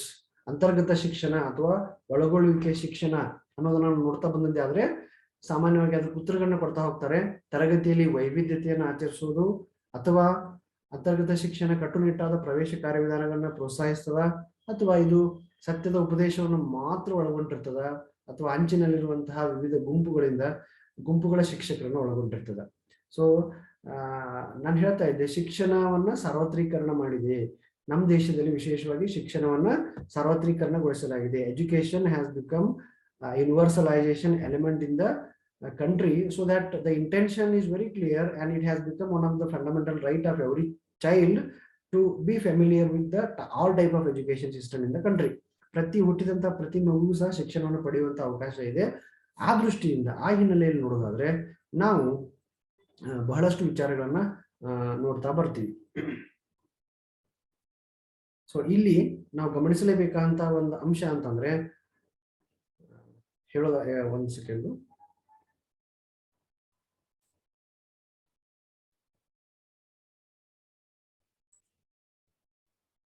ಪ್ರಶ್ನೆ ಉತ್ತರ ಹೇಳುವಂತಹ ಪಡೆಯುವಂತ ಪ್ರಯತ್ನ ಮಾಡ್ತಾ ಇದ್ದೆ. ಅಂತರ್ಗತ ಶಿಕ್ಷಣವನ್ನು ಮೂಲಭೂತ ಪರಿಕಲ್ಪನೆಯಾಗಿ ಮೂಲಭೂತ ಹಕ್ಕಾಗಿ ಪರಿಗಣಿಸುವುದರಿಂದ ವೈವಿಧ್ಯಮಯ ವಾತಾವರಣವನ್ನ ನಿರ್ಮಿಸುವುದು, ಅದರ ಮೂಲಕ ತರಗತಿಯಲ್ಲಿ ಎಲ್ಲಾ ತರದ ವಿದ್ಯಾರ್ಥಿಗಳಿಗೆ ಅವಕಾಶಗಳನ್ನು ಕೊಡುವಂಥದ್ದು. ನೋಡಿ, ಎರಡನೇದು ಕಟ್ಟುನಿಟ್ಟ ಪ್ರವೇಶ ಕಾರ್ಯಗಳಂತೂ ಇಲ್ಲೇ ಇಲ್ಲ ನಮ್ಮ ಅಂತರ್ಗತ ಶಿಕ್ಷಣದಲ್ಲಿ. ಅದರ ಉದ್ದೇಶನೇ ಅಲ್ಲ. ಅಂದ್ರೆ ಎಲ್ಲಾ ತರದ ವಿದ್ಯಾರ್ಥಿಗಳಿಗೆ ಎಲ್ಲಾ ರೀತಿಯ ಹಿನ್ನೆಲೆ ಇರುವಂತ, ಅಂದ್ರೆ ಆರ್ಥಿಕವಾಗಿ, ಸಾಮಾಜಿಕವಾಗಿ, ಧಾರ್ಮಿಕವಾಗಿ, ರಾಜಕೀಯವಾಗಿ ಅಥವಾ ನೈತಿಕವಾಗಿ ಇವೆಲ್ಲ ಅಂಶಗಳನ್ನು ಉಪಕ್ರಮಗಳನ್ನ ಬದಿಗಿಟ್ಟು ವಿದ್ಯಾರ್ಥಿ ಕಲೀಲಿಕ್ಕೆ ಇಷ್ಟಪಡ್ತಾ ಇದ್ದಾನೆ ಅಂತಂದ್ರೆ ಆ ಪ್ರತಿ ವಿದ್ಯಾರ್ಥಿಗಳಿಗೆ ಯಾವುದೇ ಕಾರಣಗಳನ್ನ ನೀಡದೆ, without giving any type of reasons, we should not discriminate any learner in the country to get right type of education by any learner. ದೇಶದ ಯಾವುದೇ ಮಗು ಕಲೀಲಿಕ್ಕೆ ಇಷ್ಟಪಡ್ತಾ ಇದ್ರೆ ಆತನಿಗೆ ದೈಹಿಕ ತೊಂದರೆ ಇದೆ, ಮಾನಸಿಕ ತೊಂದರೆ ಇದೆ, ದೃಷ್ಟಿ ದೋಷ ಇದೆ, ಶ್ರವಣ ದೋಷ ಇದೆ, ವಾಗ್ದೋಷ ಇದೆ, ದೈಹಿಕ ವಿಕಲಚೇತನತೆ ಇದೆ ಅಥವಾ ಮಾನಸಿಕ ವಿಕಲಾಂಗನಿದ್ದಾನೆ, ಅಸ್ವಸ್ಥನಿದ್ದಾನೆ ಅನ್ನುವಂಥ ಕಾರಣಗಳಿಂದ ಮಗುವನ್ನ ಶಿಕ್ಷಣದಿಂದ ವಂಚಿತರನ್ನಾಗಿ ಮಾಡದೆ ಎಲ್ಲ ಮಗುಗಳಿಗೂ ಸಹ ಸಾರ್ವತ್ರೀಕರಣದ ಅಂದ್ರೆ ಸಾರ್ವಜನಿಕವಾಗಿ ಎಲ್ಲ ವಿದ್ಯಾರ್ಥಿಗಳಿಗೆ ಶಿಕ್ಷಣವನ್ನು ಪಡೆಯುವ ಪ್ರಾವಧಾನ ಇರೋದ್ರಿಂದ ಇಲ್ಲಿ ಏನಾಗುತ್ತೆ, ಎಲ್ಲಾ ತರದ ವಿದ್ಯಾರ್ಥಿಗಳು ತರಗತಿಯಲ್ಲಿ ವೈವಿಧ್ಯಮಯವಾದಂತ ಅಂದ್ರೆ ಬೇರೆ ಬೇರೆ ಹಿನ್ನೆಲೆ, ಬೇರೆ ಬೇರೆ ಸ್ತರ, ಬೇರೆ ಬೇರೆ ಉಪಕ್ರಮಗಳು, ಬೇರೆ ಬೇರೆ ಬುದ್ಧಿಶಕ್ತಿಯ ಅಂಶಗಳ ಹಿನ್ನೆಲೆ ಇರುವಂತಹ ಎಲ್ಲ ಮಕ್ಕಳನ್ನ ಒಟ್ಟಿಗೆ ಕೂಡಿಸಿ ಹೇಳುವಂತಹ ತಿಳಿಯುವಂತಹ ಪ್ರಯತ್ನಗಳಾಗ್ತಾ ಇರೋದ್ರಿಂದ ಇಲ್ಲಿ ಸಾಮಾನ್ಯವಾಗಿ ಅಂತರ್ಗತ ಶಿಕ್ಷಣ ಇದನ್ನ ಅಪೇಕ್ಷಿಸುತ್ತದೆ ಅನ್ನೋದು ಸರಿಯಾದಂತಹ ಉತ್ತರ ಆಗತ್ತೆ. ಸೊ ತರಗತಿಯಲ್ಲಿ ವೈವಿಧ್ಯತೆಯನ್ನ ಆಚರಿಸುವುದು ಸಮನ್ವಯ ಅಥವಾ ಅಂತರ್ಗತ ಶಿಕ್ಷಣದ ಒಂದು ಮೂಲಭೂತ ಆಶಯವಾಗಿದೆ. ಇಲ್ಲಿ ನೋಡಿ, ಕ್ವಶನ್ ನಂಬರ್ 4 ಇದೇನು ಹೇಳ್ತದೆ? Education of a children with special needs should be provided. ವಿಶೇಷ ಅಗತ್ಯತೆಯುಳ್ಳ ಮಕ್ಕಳ ಶಿಕ್ಷಣವನ್ನ ಯಾವ ರೀತಿ ಒದಗಿಸಬೇಕು? How means this is talking about, this question is expecting you people to answer what type of special how education should be provided to the specially abled learner ಅಂತ. ವಿಶೇಷ ಅಗತ್ಯತೆ ಇರುವಂತಹ ಮಕ್ಕಳಿಗೆ ಯಾವ ರೀತಿಯ ಉಪಕ್ರಮವಾದ ಶಿಕ್ಷಣವನ್ನು ಕೊಡಬೇಕು ಅನ್ನೋದನ್ನು ನೋಡ್ತದೆ. whether are you going to provide education along with normal children, whether by methods which are developed for special education or special children in special schools, whether it should be provided with special school only or by special teachers in the special schools. ಅಂದ್ರೆ ಸಾಮಾನ್ಯ ಮಕ್ಕಳೊಂದಿಗೆ ಜೋಡಿಸಿಕೊಂಡು ಅಥವಾ ಕಲಿತು ಅವ್ರಿಗೆ ಉತ್ತರ ಕೊಡಬೇಕಾ, ಅಥವಾ ವಿಶೇಷ ಶಾಲೆಗಳಲ್ಲಿ ವಿಶೇಷ ಮಕ್ಕಳಿಗಾಗಿನೇ ಅಭಿವೃದ್ಧಿಪಡಿಸಿದಂತ ವಿಧಾನಗಳ ಮೂಲಕ ನಾವು ವಿಶೇಷ ಶಿಕ್ಷಣ ಕೊಡಬೇಕಾ, ಅಥವಾ ವಿಶೇಷ ಶಾಲೆಯಲ್ಲಿ ಮಾತ್ರ ಅವ್ರಿಗೆ ಶಿಕ್ಷಣ ಕೊಡಬೇಕಾ, ಅಥವಾ ವಿಶೇಷ ಶಾಲೆಗಳಲ್ಲಿ ವಿಶೇಷ ಶಿಕ್ಷಕರಿಂದ ಮಾತ್ರ ವಿದ್ಯಾರ್ಥಿಗಳಿಗೆ ಸಾಮಾನ್ಯವಾಗಿ ಉತ್ತರ ಕೊಡಬೇಕಾ, ಅಂದ್ರೆ ಶಿಕ್ಷಣವನ್ನು ಕೊಡಬೇಕಾ ಅನ್ನೋದನ್ನ ನೋಡ್ಬೇಕಾಗತ್ತೆ. So education of children with special needs should be provided. ಇದನ್ನ CTET 2011ರಲ್ಲಿ ಬಂದಂತ ಪ್ರಶ್ನೆ ಇದು. ವಿಶೇಷ ಅಗತ್ಯತೆಯುಳ್ಳ ಮಕ್ಕಳಿಗೆ ಶಿಕ್ಷಣವನ್ನು ಯಾವ ರೀತಿ ಒದಗಿಸಬಹುದು ಅಂದ್ರೆ, as per our previous question also ಇದನ್ನ ಬೇರೆ ಫಾರ್ಮ್ ನಲ್ಲಿ ಕೇಳಿದ್ದಾರೆ. ಅಂದ್ರೆ ಅದೇ ಪ್ರಶ್ನೆ ಬೇರೆ ಬೇರೆ ರೀತಿಯಾಗಿ ಹೇಗೆ ಬರ್ತದೆ ಅನ್ನೋದ್ರ ಬಗ್ಗೆ ನಾನು just I thought of discussing. ಪ್ರಶ್ನೆ ಅದೇ, ಸ್ವರೂಪ ಅದೇ, ಅದನ್ನ ಬರೆಯುವಂತ ಉದ್ದೇಶನೂ ಅದೇ. ಅದಾಗಿರೋದ್ರಿಂದ ನಾವು ಬೇರೆ ಬೇರೆ ಅದೇ ಪ್ರಶ್ನೆಗೆ ಸಂಬಂಧಪಟ್ಟಂಗೆ ಬೇರೆ ಬೇರೆ ಪ್ರಶ್ನೆಗಳು ಬಂದಾಗ ಬೇರೆ ಬೇರೆ ಥಾಟ್ ಪ್ರೊಸೆಸ್ ಬಂದ್ಬಿಡ್ತದೆ. ಇಲ್ಲಿ ಸಾಮಾನ್ಯವಾಗಿ ಅವ್ರು ಏನು ಮಾಡ್ತಾರೆ, ಗೊಂದಲ ಉಂಟು ಮಾಡ್ಲಿಕ್ಕೆ they have utilized they have used a particular word called this education of children with special needs should be provided. ಅಂದಾಗ special needs ಅಂದ್ರೆ we should have to provide the education in special schools ಅನ್ನುವಂತ ಉತ್ತರಕ್ಕೆ ಸಾಮಾನ್ಯವಾಗಿ ನಾವು ಬರ್ತೀವಿ ಅಲ್ವಾ. ಸಾಮಾನ್ಯವಾಗಿ ನಾವು ಆ ರೀತಿ ಅನ್ಕೊಳ್ತೀವಿ. ಆದ್ರೆ ಹಾಗಾಗದೆ special needs, children with special needs should be provided with normal children ಅನ್ನೋದನ್ನು ಗಮನದಲ್ಲಿ ಇಟ್ಕೊಳ್ಳೇಬೇಕು. ಸಾಮಾನ್ಯ ಮಕ್ಕಳ ಜೊತೆಗೇನೆ ಅವರು ವಿಶೇಷ ಪ್ರಾವಧಾನಗಳನ್ನ ಅಥವಾ ಅಂಶಗಳನ್ನ ಕೊಟ್ಟು ಅವರನ್ನ ಸಮನ್ವಯ ಶಿಕ್ಷಣದ ಅಡಿಯಲ್ಲಿ ಒದಗಿಸಬೇಕು, ಶಿಕ್ಷಣವನ್ನು ಒದಗಿಸಬಹುದು. ಹಾಗಾಗಿ ಇದಕ್ಕೆ ಸರಿಯಾದ ಉತ್ತರ along with other normal children, education of children with special needs should be provided. ಇತರ ಸಾಮಾನ್ಯ ಮಕ್ಕಳೊಂದಿಗೆ ವಿಶೇಷ ಅಗತ್ಯತೆಯುಳ್ಳ ಮಕ್ಕಳಿಗೆ ಶಿಕ್ಷಣವನ್ನ ಒದಗಿಸಬೇಕು ಅನ್ನುವಂಥದ್ದು ಇದಕ್ಕೆ ಸರಿಯಾದಂತಹ ಉತ್ತರ. ಇನ್ನು ಮುಂದುವರೆದು ನೋಡೋದಾದ್ರೆ Even we have one more question like this. You have been told to accommodate 2 mentally retarded children in your class. So what will be your means what will be your step ಅಂತ ಸಾಮಾನ್ಯವಾಗಿ ನೀವು ಕೆಲಸ ಬೋಧನೆ ಮಾಡುವಂತಹ ವರ್ಗ ಕೋಣೆಯಲ್ಲಿ ಅಥವಾ ತರಗತಿಯಲ್ಲಿ ಒಂದು ವೇಳೆ ಅದೇ ತರಗತಿಯಲ್ಲಿ ಇಬ್ಬರು ಬುದ್ಧಿಮಾಂದ್ಯ ಅಥವಾ ಅಂದ್ರೆ ಕಲಿಕೆಯಲ್ಲಿ ಹಿಂದುಳಿದಂತಹ ವಿದ್ಯಾರ್ಥಿಗಳಿಗೆ ಬುದ್ಧಿಶಕ್ತಿಯಲ್ಲಿ ಅವಕಾಶ ಕೊಟ್ಟಿದ್ದಾರೆ ಅಂದಾಗ ಅವಾಗ ನಿಮ್ಮ ಉಪಕ್ರಮ ಏನಾಗಿರ್ತದೆ, ನೀವು ಏನ್ ಮಾಡ್ತೀರಿ ಅಂತ as a teacher. Okay, so ಅದನ್ನ ನೋಡ್ತಾ ಬರೋಣ. ಒಂದು ಇವೆಲ್ಲ thought provoking questions. These type of questions will usually not come in any text book or in any type of aspects ಅಲ್ಲ. ಸೊ ಇಲ್ಲಿ ಪ್ರಶ್ನೆ ಏನಿದೆ ಅಂತಂದ್ರೆ, you have been told to accommodate 2 mentally retarded children in your own class. So what will be your reply ಅಥವಾ what will be your step ಅಂತ. Whether the first option is refuse to accept them as your students, ಅಂತ ಮಕ್ಕಳನ್ನ ನನ್ನ ತರಗತಿಯಲ್ಲಿ ಹಾಕತ್ರಿ ಬೇರೆದವ್ರ ತರಗತಿಗೆ ಹಾಕ್ರಿ ಅನ್ನೋದು ನಿಮ್ಗೆ ಉತ್ತರ ಆಗಿರ್ತದ. ಅಥವಾ tell the principal to accommodate in other class exclusively for mental retarded. ಸಾಮಾನ್ಯವಾಗಿ ನಾವು ಇದನ್ನ ಬಹಳ ಸಲ ಏನ್ ಮಾಡ್ಕೋತ ಬರ್ತೀವಿ ಅಂತಂದ್ರೆ, ನನ್ನ ಕ್ಲಾಸ್ಗೆ ಹಾಕಿದ್ದು ಬೇರೆ ಕ್ಲಾಸ್ನಾಗ ಹಾಕಲ್ಲ, ಇಲ್ಲ ನನಗೊಂದು ಕೊಡ್ರಿ, ಇನ್ನೊಂದು ಇನ್ನೆರಡು ನನ್ನ ಸೀನಿಯರ್ ಇಲ್ಲ ನಾನು ಅವ್ರು ಕೊಡಲ್ಲ ಅನ್ನುವಂಥ ಉತ್ತರಗಳನ್ನ ಕೊಡ್ತಾ ಬರ್ತೀವಿ. ಅದು ನಿಮ್ಗೆ ಉತ್ತರ ಆಗುತ್ತಾ? ಅಥವಾ learn techniques to teach such students, ಅಂತಹ ಮಕ್ಕಳು ನಿಮ್ಮಲ್ಲಿ ಬಂದಾಗ ಅದನ್ನೊಂದು ಅವಕಾಶವನ್ನ ಮಾಡಿಕೊಂಡು ಅಂತಹ ವಿದ್ಯಾರ್ಥಿಗಳಿಗೆ ನೀವೇನಾದ್ರೂ ಕಲೀಲಿಕ್ಕೆ ಹೊಸ ಹೊಸ ತಂತ್ರಗಳನ್ನ ಕಲಿತು ಆ ವಿದ್ಯಾರ್ಥಿಗಳಿಗೆ ಅವಕಾಶ ಕಲ್ಪಿಸ್ಕೊಡ್ತೀರಾ? ಅಥವಾ ಇದು ಯಾವುದೋ ಅಲ್ರಿ ನಮಗೆ ಸಂಬಂಧನೇ ಇಲ್ಲ, none of these are relevant to the answer ಅನ್ನೋದು ಕೆಲವೊಬ್ರು ಒಪಿನಿಯನ್ ಆಗಿರ್ಬೋದು.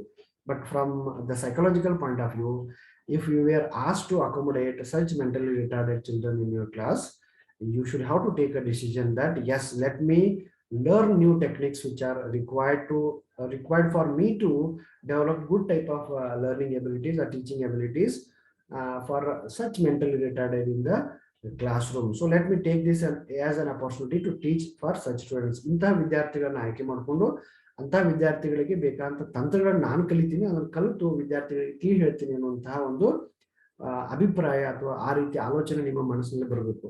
So the right answer for question number 5 is, ಅಂತಹ ವಿದ್ಯಾರ್ಥಿಗಳಿಗೆ ಕಲಿಸಲು ತಂತ್ರಗಳನ್ನ ಕಲಿಬೇಕನ್ನೋದು ನಿಮ್ಮ ಒಂದು ಉಪಕ್ರಮ ಆಗಿರಬೇಕು. So question number 5 answer is C. ಇನ್ನು ನೆಕ್ಸ್ಟ್ ಪ್ರಶ್ನೆ ನೋಡೋದಾದ್ರೆ, again I will come to the same aspects of inclusive education. ನಾನು ಹೇಳಿದ ಹಾಗೆ ಬರೀ ಸಮನ್ವಯ ಶಿಕ್ಷಣ ಅಥವಾ ಅಂತರ್ಗತ ಶಿಕ್ಷಣ ಸಂಬಂಧಪಟ್ಟಂತ ಕೆಲವೊಂದು ಪ್ರಶ್ನೆಗಳನ್ನ ನಾನು ಚರ್ಚೆ ಮಾಡ್ತಾ ಇರೋದ್ರಿಂದ ಇಲ್ಲಿ ಇವುಗಳನ್ನ ನೋಡ್ಲೇಬೇಕಾಗುತ್ತೆ.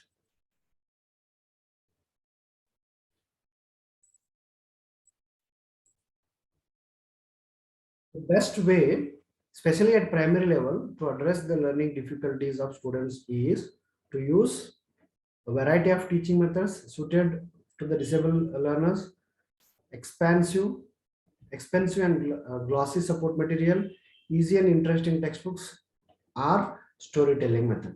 ವಿದ್ಯಾರ್ಥಿಗಳು ವಿಶೇಷವಾಗಿ ಪ್ರಾಥಮಿಕ ಹಂತದಲ್ಲಿ ಕಲಿಕೆಯಲ್ಲಿ ತೊಂದರೆಗಳನ್ನ ಅನುಭವಿಸ್ತಾ ಇದ್ರೆ, ಆ ರೀತಿಯ ಕಲಿಕೆಯಲ್ಲಿ ತೊಂದರೆಗಳನ್ನ ಅನುಭವಿಸುವಂತ ವಿದ್ಯಾರ್ಥಿಗಳಿಗೆ ಯಾವ ರೀತಿಯ ಉಪಕ್ರಮಗಳನ್ನ ನೀವು ಕೊಡ್ತೀರಿ ಅನ್ನುವಂಥದ್ದು, which is the best way out of these.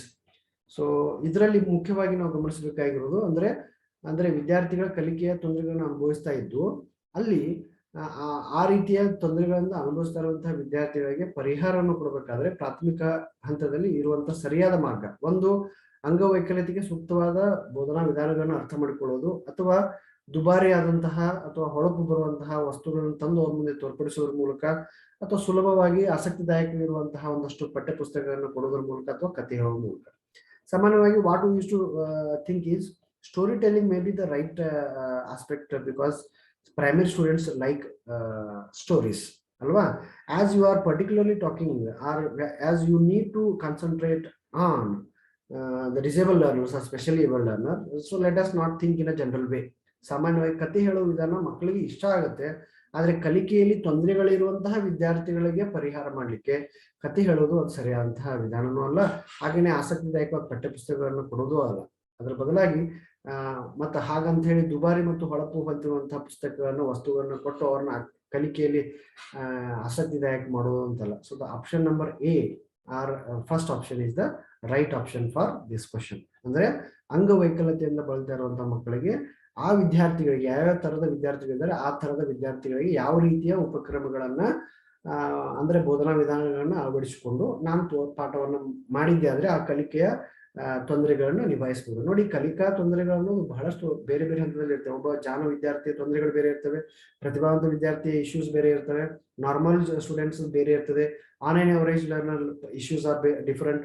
At the same time dull as well as below average learners ಒಂದು ಕಂಡೀಷನ್ಸ್ ಬೇರೆ ಇರ್ತವೆ. ಹಾಗಿರ್ಬೇಕಾದ್ರೆ ಆಯಾ ವಿದ್ಯಾರ್ಥಿಗಳ ಏನು ಉಪಕ್ರಮಗಳಿದಾವೆ ಅಥವಾ ಅವರ ಸಮಸ್ಯೆಗಳಿದಾವೆ ಅಥವಾ ಅವರ ಸ್ಥಾನ ಇದೆ, ಆ ಸ್ಥಾನಗಳಿಗೆ ಆ ನ್ಯೂನತೆಗಳಿಗೆ ಅನುಗುಣವಾದಂತಹ ವಿಧಾನಗಳನ್ನ ನಾವು ಅಳವಡಿಸಿಕೊಂಡು ಅವುಗಳನ್ನ ನಾವು ನಮ್ಮ ಬೋಧನೆ ಉಪಕ್ರಮಗಳನ್ನಾಗಿ ಮಾಡಿದ್ದೆ ಆದ್ರೆ that it will be the best way, specially at the primary level, to address the difficulties during learning of the students ಅಲ್ವಾ. ಸಾಮಾನ್ಯವಾಗಿ ಆ ಮಕ್ಕಳ ಕಲಿಕೆಯಲ್ಲಿ ತೊಂದರೆಗಳಿದ್ರೆ ಆ ತೊಂದರೆಗಳಿಗೆ ಅಂದ್ರೆ ಯಾವ ಹಂತದ ವಿದ್ಯಾರ್ಥಿಗಳೇ ಇದ್ದಾರೆ ಮತ್ತು ಅವರ ತೊಂದರೆಗಳನ್ನ ನಾವು ಅವರ ಒಂದು ಉಪಕ್ರಮದ ಹಿನ್ನೆಲೆಯಲ್ಲಿ ಅವರ ಅಂಗವೈಕಲ್ಯತೆಗೆ ತಕ್ಕದಾದಂತಹ ಒಂದಷ್ಟು ವಿಧಾನಗಳನ್ನ ನಾವು ಅಳವಡಿಸಿಕೊಂಡು ಉತ್ತರಗಳನ್ನ ಅಂದ್ರೆ ವಿಷಯ ವಸ್ತುವನ್ನ ಹೇಳಿದ್ದೆ ಆದ್ರೆ ಮಕ್ಕಳಿಗೆ ವಿಷಯ ವಸ್ತು ಸರಳವಾಗಿ ಮತ್ತು ಪರಿಣಾಮಕಾರಿಯಾಗಿ ತಿಳಿಯುತ್ತದೆ. So the right option for question number 6 is answer option number 1, that is A. ಅಂಗವೈಕಲ್ಯಕ್ಕೆ ಸೂಕ್ತವಾದ ಬೋಧನಾ ವಿಧಾನಗಳನ್ನ ಅಳವಡಿಸಿಕೊಳ್ಳೋದು. Next is question number 7. This is also a repeated question in CTET especially. Samagra Shikshana, nodi, try to understand the difference between inclusive education, integrated education and special education. Okay, ಸಮನ್ವಯ ಅಥವಾ ಅಂತರ್ಗತ ಶಿಕ್ಷಣ, ಸಮಗ್ರ ಶಿಕ್ಷಣ ಹಾಗೇನೆ ವಿಶೇಷ ಶಿಕ್ಷಣ, ಈ ಮೂರು ಪರಿಕಲ್ಪನೆಗಳ ಸರಿಯಾದ ತಿಳುವಳಿಕೆ ನಮಗೆ ಇರಬೇಕಾಗುತ್ತೆ as to give the answer for such questions. So most of the times what happens is we try to mix up these all issues in one arena so that there are some confusions where we are unable to give the right type of answers. See this question, you may come to know what I am saying actually. Centrally sponsored scheme of integrated education for disabled children aims at providing educational opportunities to children with disabilities. Children with disabilities in regular schools, special schools, open schools or blind relief association schools. So ಏನು ಕೇಂದ್ರ ಸರ್ಕಾರ ಸಮಗ್ರ ಶಿಕ್ಷಣ ಅಂಗವಿಕಲ ಮಕ್ಕಳಿಗೆ ನೀಡಬೇಕಂತ ಪ್ರಾಯೋಜಿತ ಒಂದು ಕಾರ್ಯಕ್ರಮ ಮಾಡ್ತಾ ಇದೆ ಸಮಗ್ರ ಶಿಕ್ಷಣದ ಅಡಿಯಲ್ಲಿ. ಅಲ್ಲಿ ವಿಕಲಾಂಗ ಮಕ್ಕಳಿಗೆ ಶೈಕ್ಷಣಿಕ ಅವಕಾಶಗಳನ್ನು ಒದಗಿಸುವ ಗುರಿಯನ್ನ ಯಾವ ಶಾಲೆಗಳು ಹೊಂದಿದಾವೆ ಅಂತ. ಅಂದ್ರೆ ಸಾಮಾನ್ಯ ಶಾಲೆಗಳಲ್ಲಿ ಈ ರೀತಿಯ ಉಪಕ್ರಮ ಇದೆಯಾ, ವಿಶೇಷ ಶಾಲೆಗಳಲ್ಲಿ ಇದೆಯಾ, ಅಥವಾ ತೆರೆದ ಶಾಲೆಗಳಿದೆಯಾ, ಅಥವಾ ಬ್ಲೈಂಡ್ ರಿಲೀಫ್ ಅಸೋಸಿಯೇಷನ್ ಅಂದ್ರೆ ಆ ರೀತಿಯ ಮಾರ್ಪಾಡಿಸಲ್ಪಟ್ಟಂತಹ ಕೆಲವೊಂದಷ್ಟು ಶಾಲೆಗಳು ಇದೆಯಾ ಅನ್ನೋದನ್ನು ನೋಡೋದಾದ್ರೆ, ಸೊ ಸಾಮಾನ್ಯ ಶಾಲೆಗಳು option A, regular school is the right answer for this. So the intention of integrated itself indicates that this is a type of education where normal children will learn along with especially able learner. ಸಾಮಾನ್ಯ ಮಗು ವಿಶೇಷ ಸ್ತರದಲ್ಲಿರುವಂತಹ ವಿಶೇಷ ಅಗತ್ಯತೆ ಇರುವಂತಹ ಮಕ್ಕಳ ಜೊತೆಗೆ ಕಲಿಯುವಂತಹ ಒಂದು ಅನಿವಾರ್ಯತೆ ಅಥವಾ ಒಂದು ಆ ರೀತಿಯ ಉಪಕ್ರಮ ಸಮಗ್ರ ಶಿಕ್ಷಣದ ಭಾಗದಲ್ಲಿರ್ತದೆ. ಹಾಗಾಗಿ ಏನ್ ಕೇಂದ್ರ ಸರ್ಕಾರದ ಪ್ರಾಯೋಜಿತ ಕಾರ್ಯಕ್ರಮ ಇದೆ ಸಮಗ್ರ ಶಿಕ್ಷಣ ಅನ್ನುವಂಥದ್ದು, ಇಂಟಿಗ್ರೇಟೆಡ್ ಎಜುಕೇಶನ್, ಆ ಸಮಗ್ರ ಶಿಕ್ಷಣ ಅಂಗವಿಕಲ ಮಕ್ಕಳಿಗೆ ಕೇಂದ್ರದ ಪ್ರಾಯೋಜಿತ ಯೋಜನೆ ವಿಶೇಷವಾಗಿ ಶೈಕ್ಷಣಿಕ ಅವಕಾಶಗಳನ್ನು ಒದಗಿಸುವುದು ಸಾಮಾನ್ಯ ಶಾಲೆಗಳನ್ನ ಗಮನದಲ್ಲಿ ಇಟ್ಟುಕೊಂಡು. So the right answer for question number 7 is option A. Okay, regular schools R ಸಾಮಾನ್ಯ ಶಾಲೆಗಳು. Next is again this is from the same area, special abled or inclusive education. Which of the following is a better strategy for teaching children with special needs? ವಿಶೇಷ ಅಗತ್ಯತೆಯುಳ್ಳ ಮಕ್ಕಳಿಗೆ ಕಲಿಸಲಿಕ್ಕೆ ಈ ಕೆಳಗಿನವುಗಳಲ್ಲಿ ಯಾವುದು ಅತ್ಯಂತ ಉತ್ತಮವಾದಂತಹ ತಂತ್ರವಾಗಿದೆ? Okay, discussion in the class room involving maximum number of students, or demonstration by the teacher involving students, cooperative learning and peer tutoring, or ability grouping for teaching. ಗರಿಷ್ಠ ಸಂಖ್ಯೆಯ ವಿದ್ಯಾರ್ಥಿಗಳನ್ನು ಒಳಗೊಂಡಂತ ತರಗತಿಯಲ್ಲಿ ಚರ್ಚೆಯನ್ನ ಕೊಡೋದ್ರ ಮೂಲಕ ನಾವು ಉತ್ತಮ ತಂತ್ರವನ್ನು ಅಳವಡಿಸಿಕೊಳ್ಬಹುದಾ, ಅಥವಾ ವಿದ್ಯಾರ್ಥಿಗಳನ್ನ ಒಳಗೊಂಡ ಶಿಕ್ಷಕರಿಂದ ಪ್ರದರ್ಶನವನ್ನು ಅಳವಡಿಸಿಕೊಳ್ಳೋದ್ರ ಮೂಲಕನ, ಅಥವಾ ಸಹಕಾರ ಕಲಿಕೆ ಅಥವಾ ಪಿಯರ್ ಟ್ಯೂಟರಿಂಗ್ ಅಂದ್ರೆ ಒಂದು ಗುಂಪಿನ ಸರಿಯಾದಂತಹ ಮಾರ್ಗದರ್ಶನ ಮಾಡೋದ್ರ ಮೂಲಕ ಶಿಕ್ಷಣವನ್ನು ಕೊಡಬಹುದಾ, ಉತ್ತಮ ತಂತ್ರ ಪರಿಗಣಿಸಬಹುದಾ, ಅಥವಾ ಬೋಧನೆಗಾಗಿ ಸಾಮರ್ಥ್ಯದ ಗುಂಪುಗಳನ್ನ ಕೊಡೋದ್ರ ಮೂಲಕ ನಾವು ನೀಡಬಹುದಾ ಅಂತ ಅನ್ನೋದನ್ನು ನೋಡೋದಾದಾಗ cooperative learning and peer tutoring is the right answer for this, because discussions are usually take place in the normal classroom. ಸಾಮಾನ್ಯವಾಗಿ ಗರಿಷ್ಠ ಸಂಖ್ಯೆಯ ವಿದ್ಯಾರ್ಥಿಗಳಿದ್ದಾಗ ನಾವು ಗುಂಪು ಚರ್ಚೆಗಳನ್ನು ಮಾಡ್ತೀವಿ. ಅಂದ್ರೆ ಅದನ್ನು ವಿಶೇಷ ತರಗತಿಯಲ್ಲಿ ಮಾಡಬಾರ್ದು ಅಂತ ಹೇಳ್ತಾರೆ, ಅಲ್ಲಿಯೂ ಮಾಡಬಹುದು. ಆದ್ರೆ ಸಹಕಾರಯುತವಾದ ಕಲಿಕೆ ಸಾಮಾನ್ಯವಾಗಿ ವಿಶೇಷ ಮಕ್ಕಳಿಗೆ ಅತ್ಯಂತ ಹೆಚ್ಚು ಸೂಕ್ತವಾದದ್ದು. ಇಲ್ಲಿ ಏನೇನ್ ಮಾಡ್ತಾರೆ ಸಹಕಾರ ಕಲಿಕೆ ಅಂತಂದ್ರೆ, ಮಕ್ಕಳು ಕಲಿಕೆಯಲ್ಲಿ ಹಿಂದುಳಿದಂತಹ ಮಗುವಿಗೆ ಸ್ವಲ್ಪ ಮುಂದಿರುವಂತಹ ಮಗು ಆತನಿಗೆ ಮಾರ್ಗದರ್ಶಕನಾಗಿ ಕೆಲಸ ಮಾಡ್ತಾನೆ.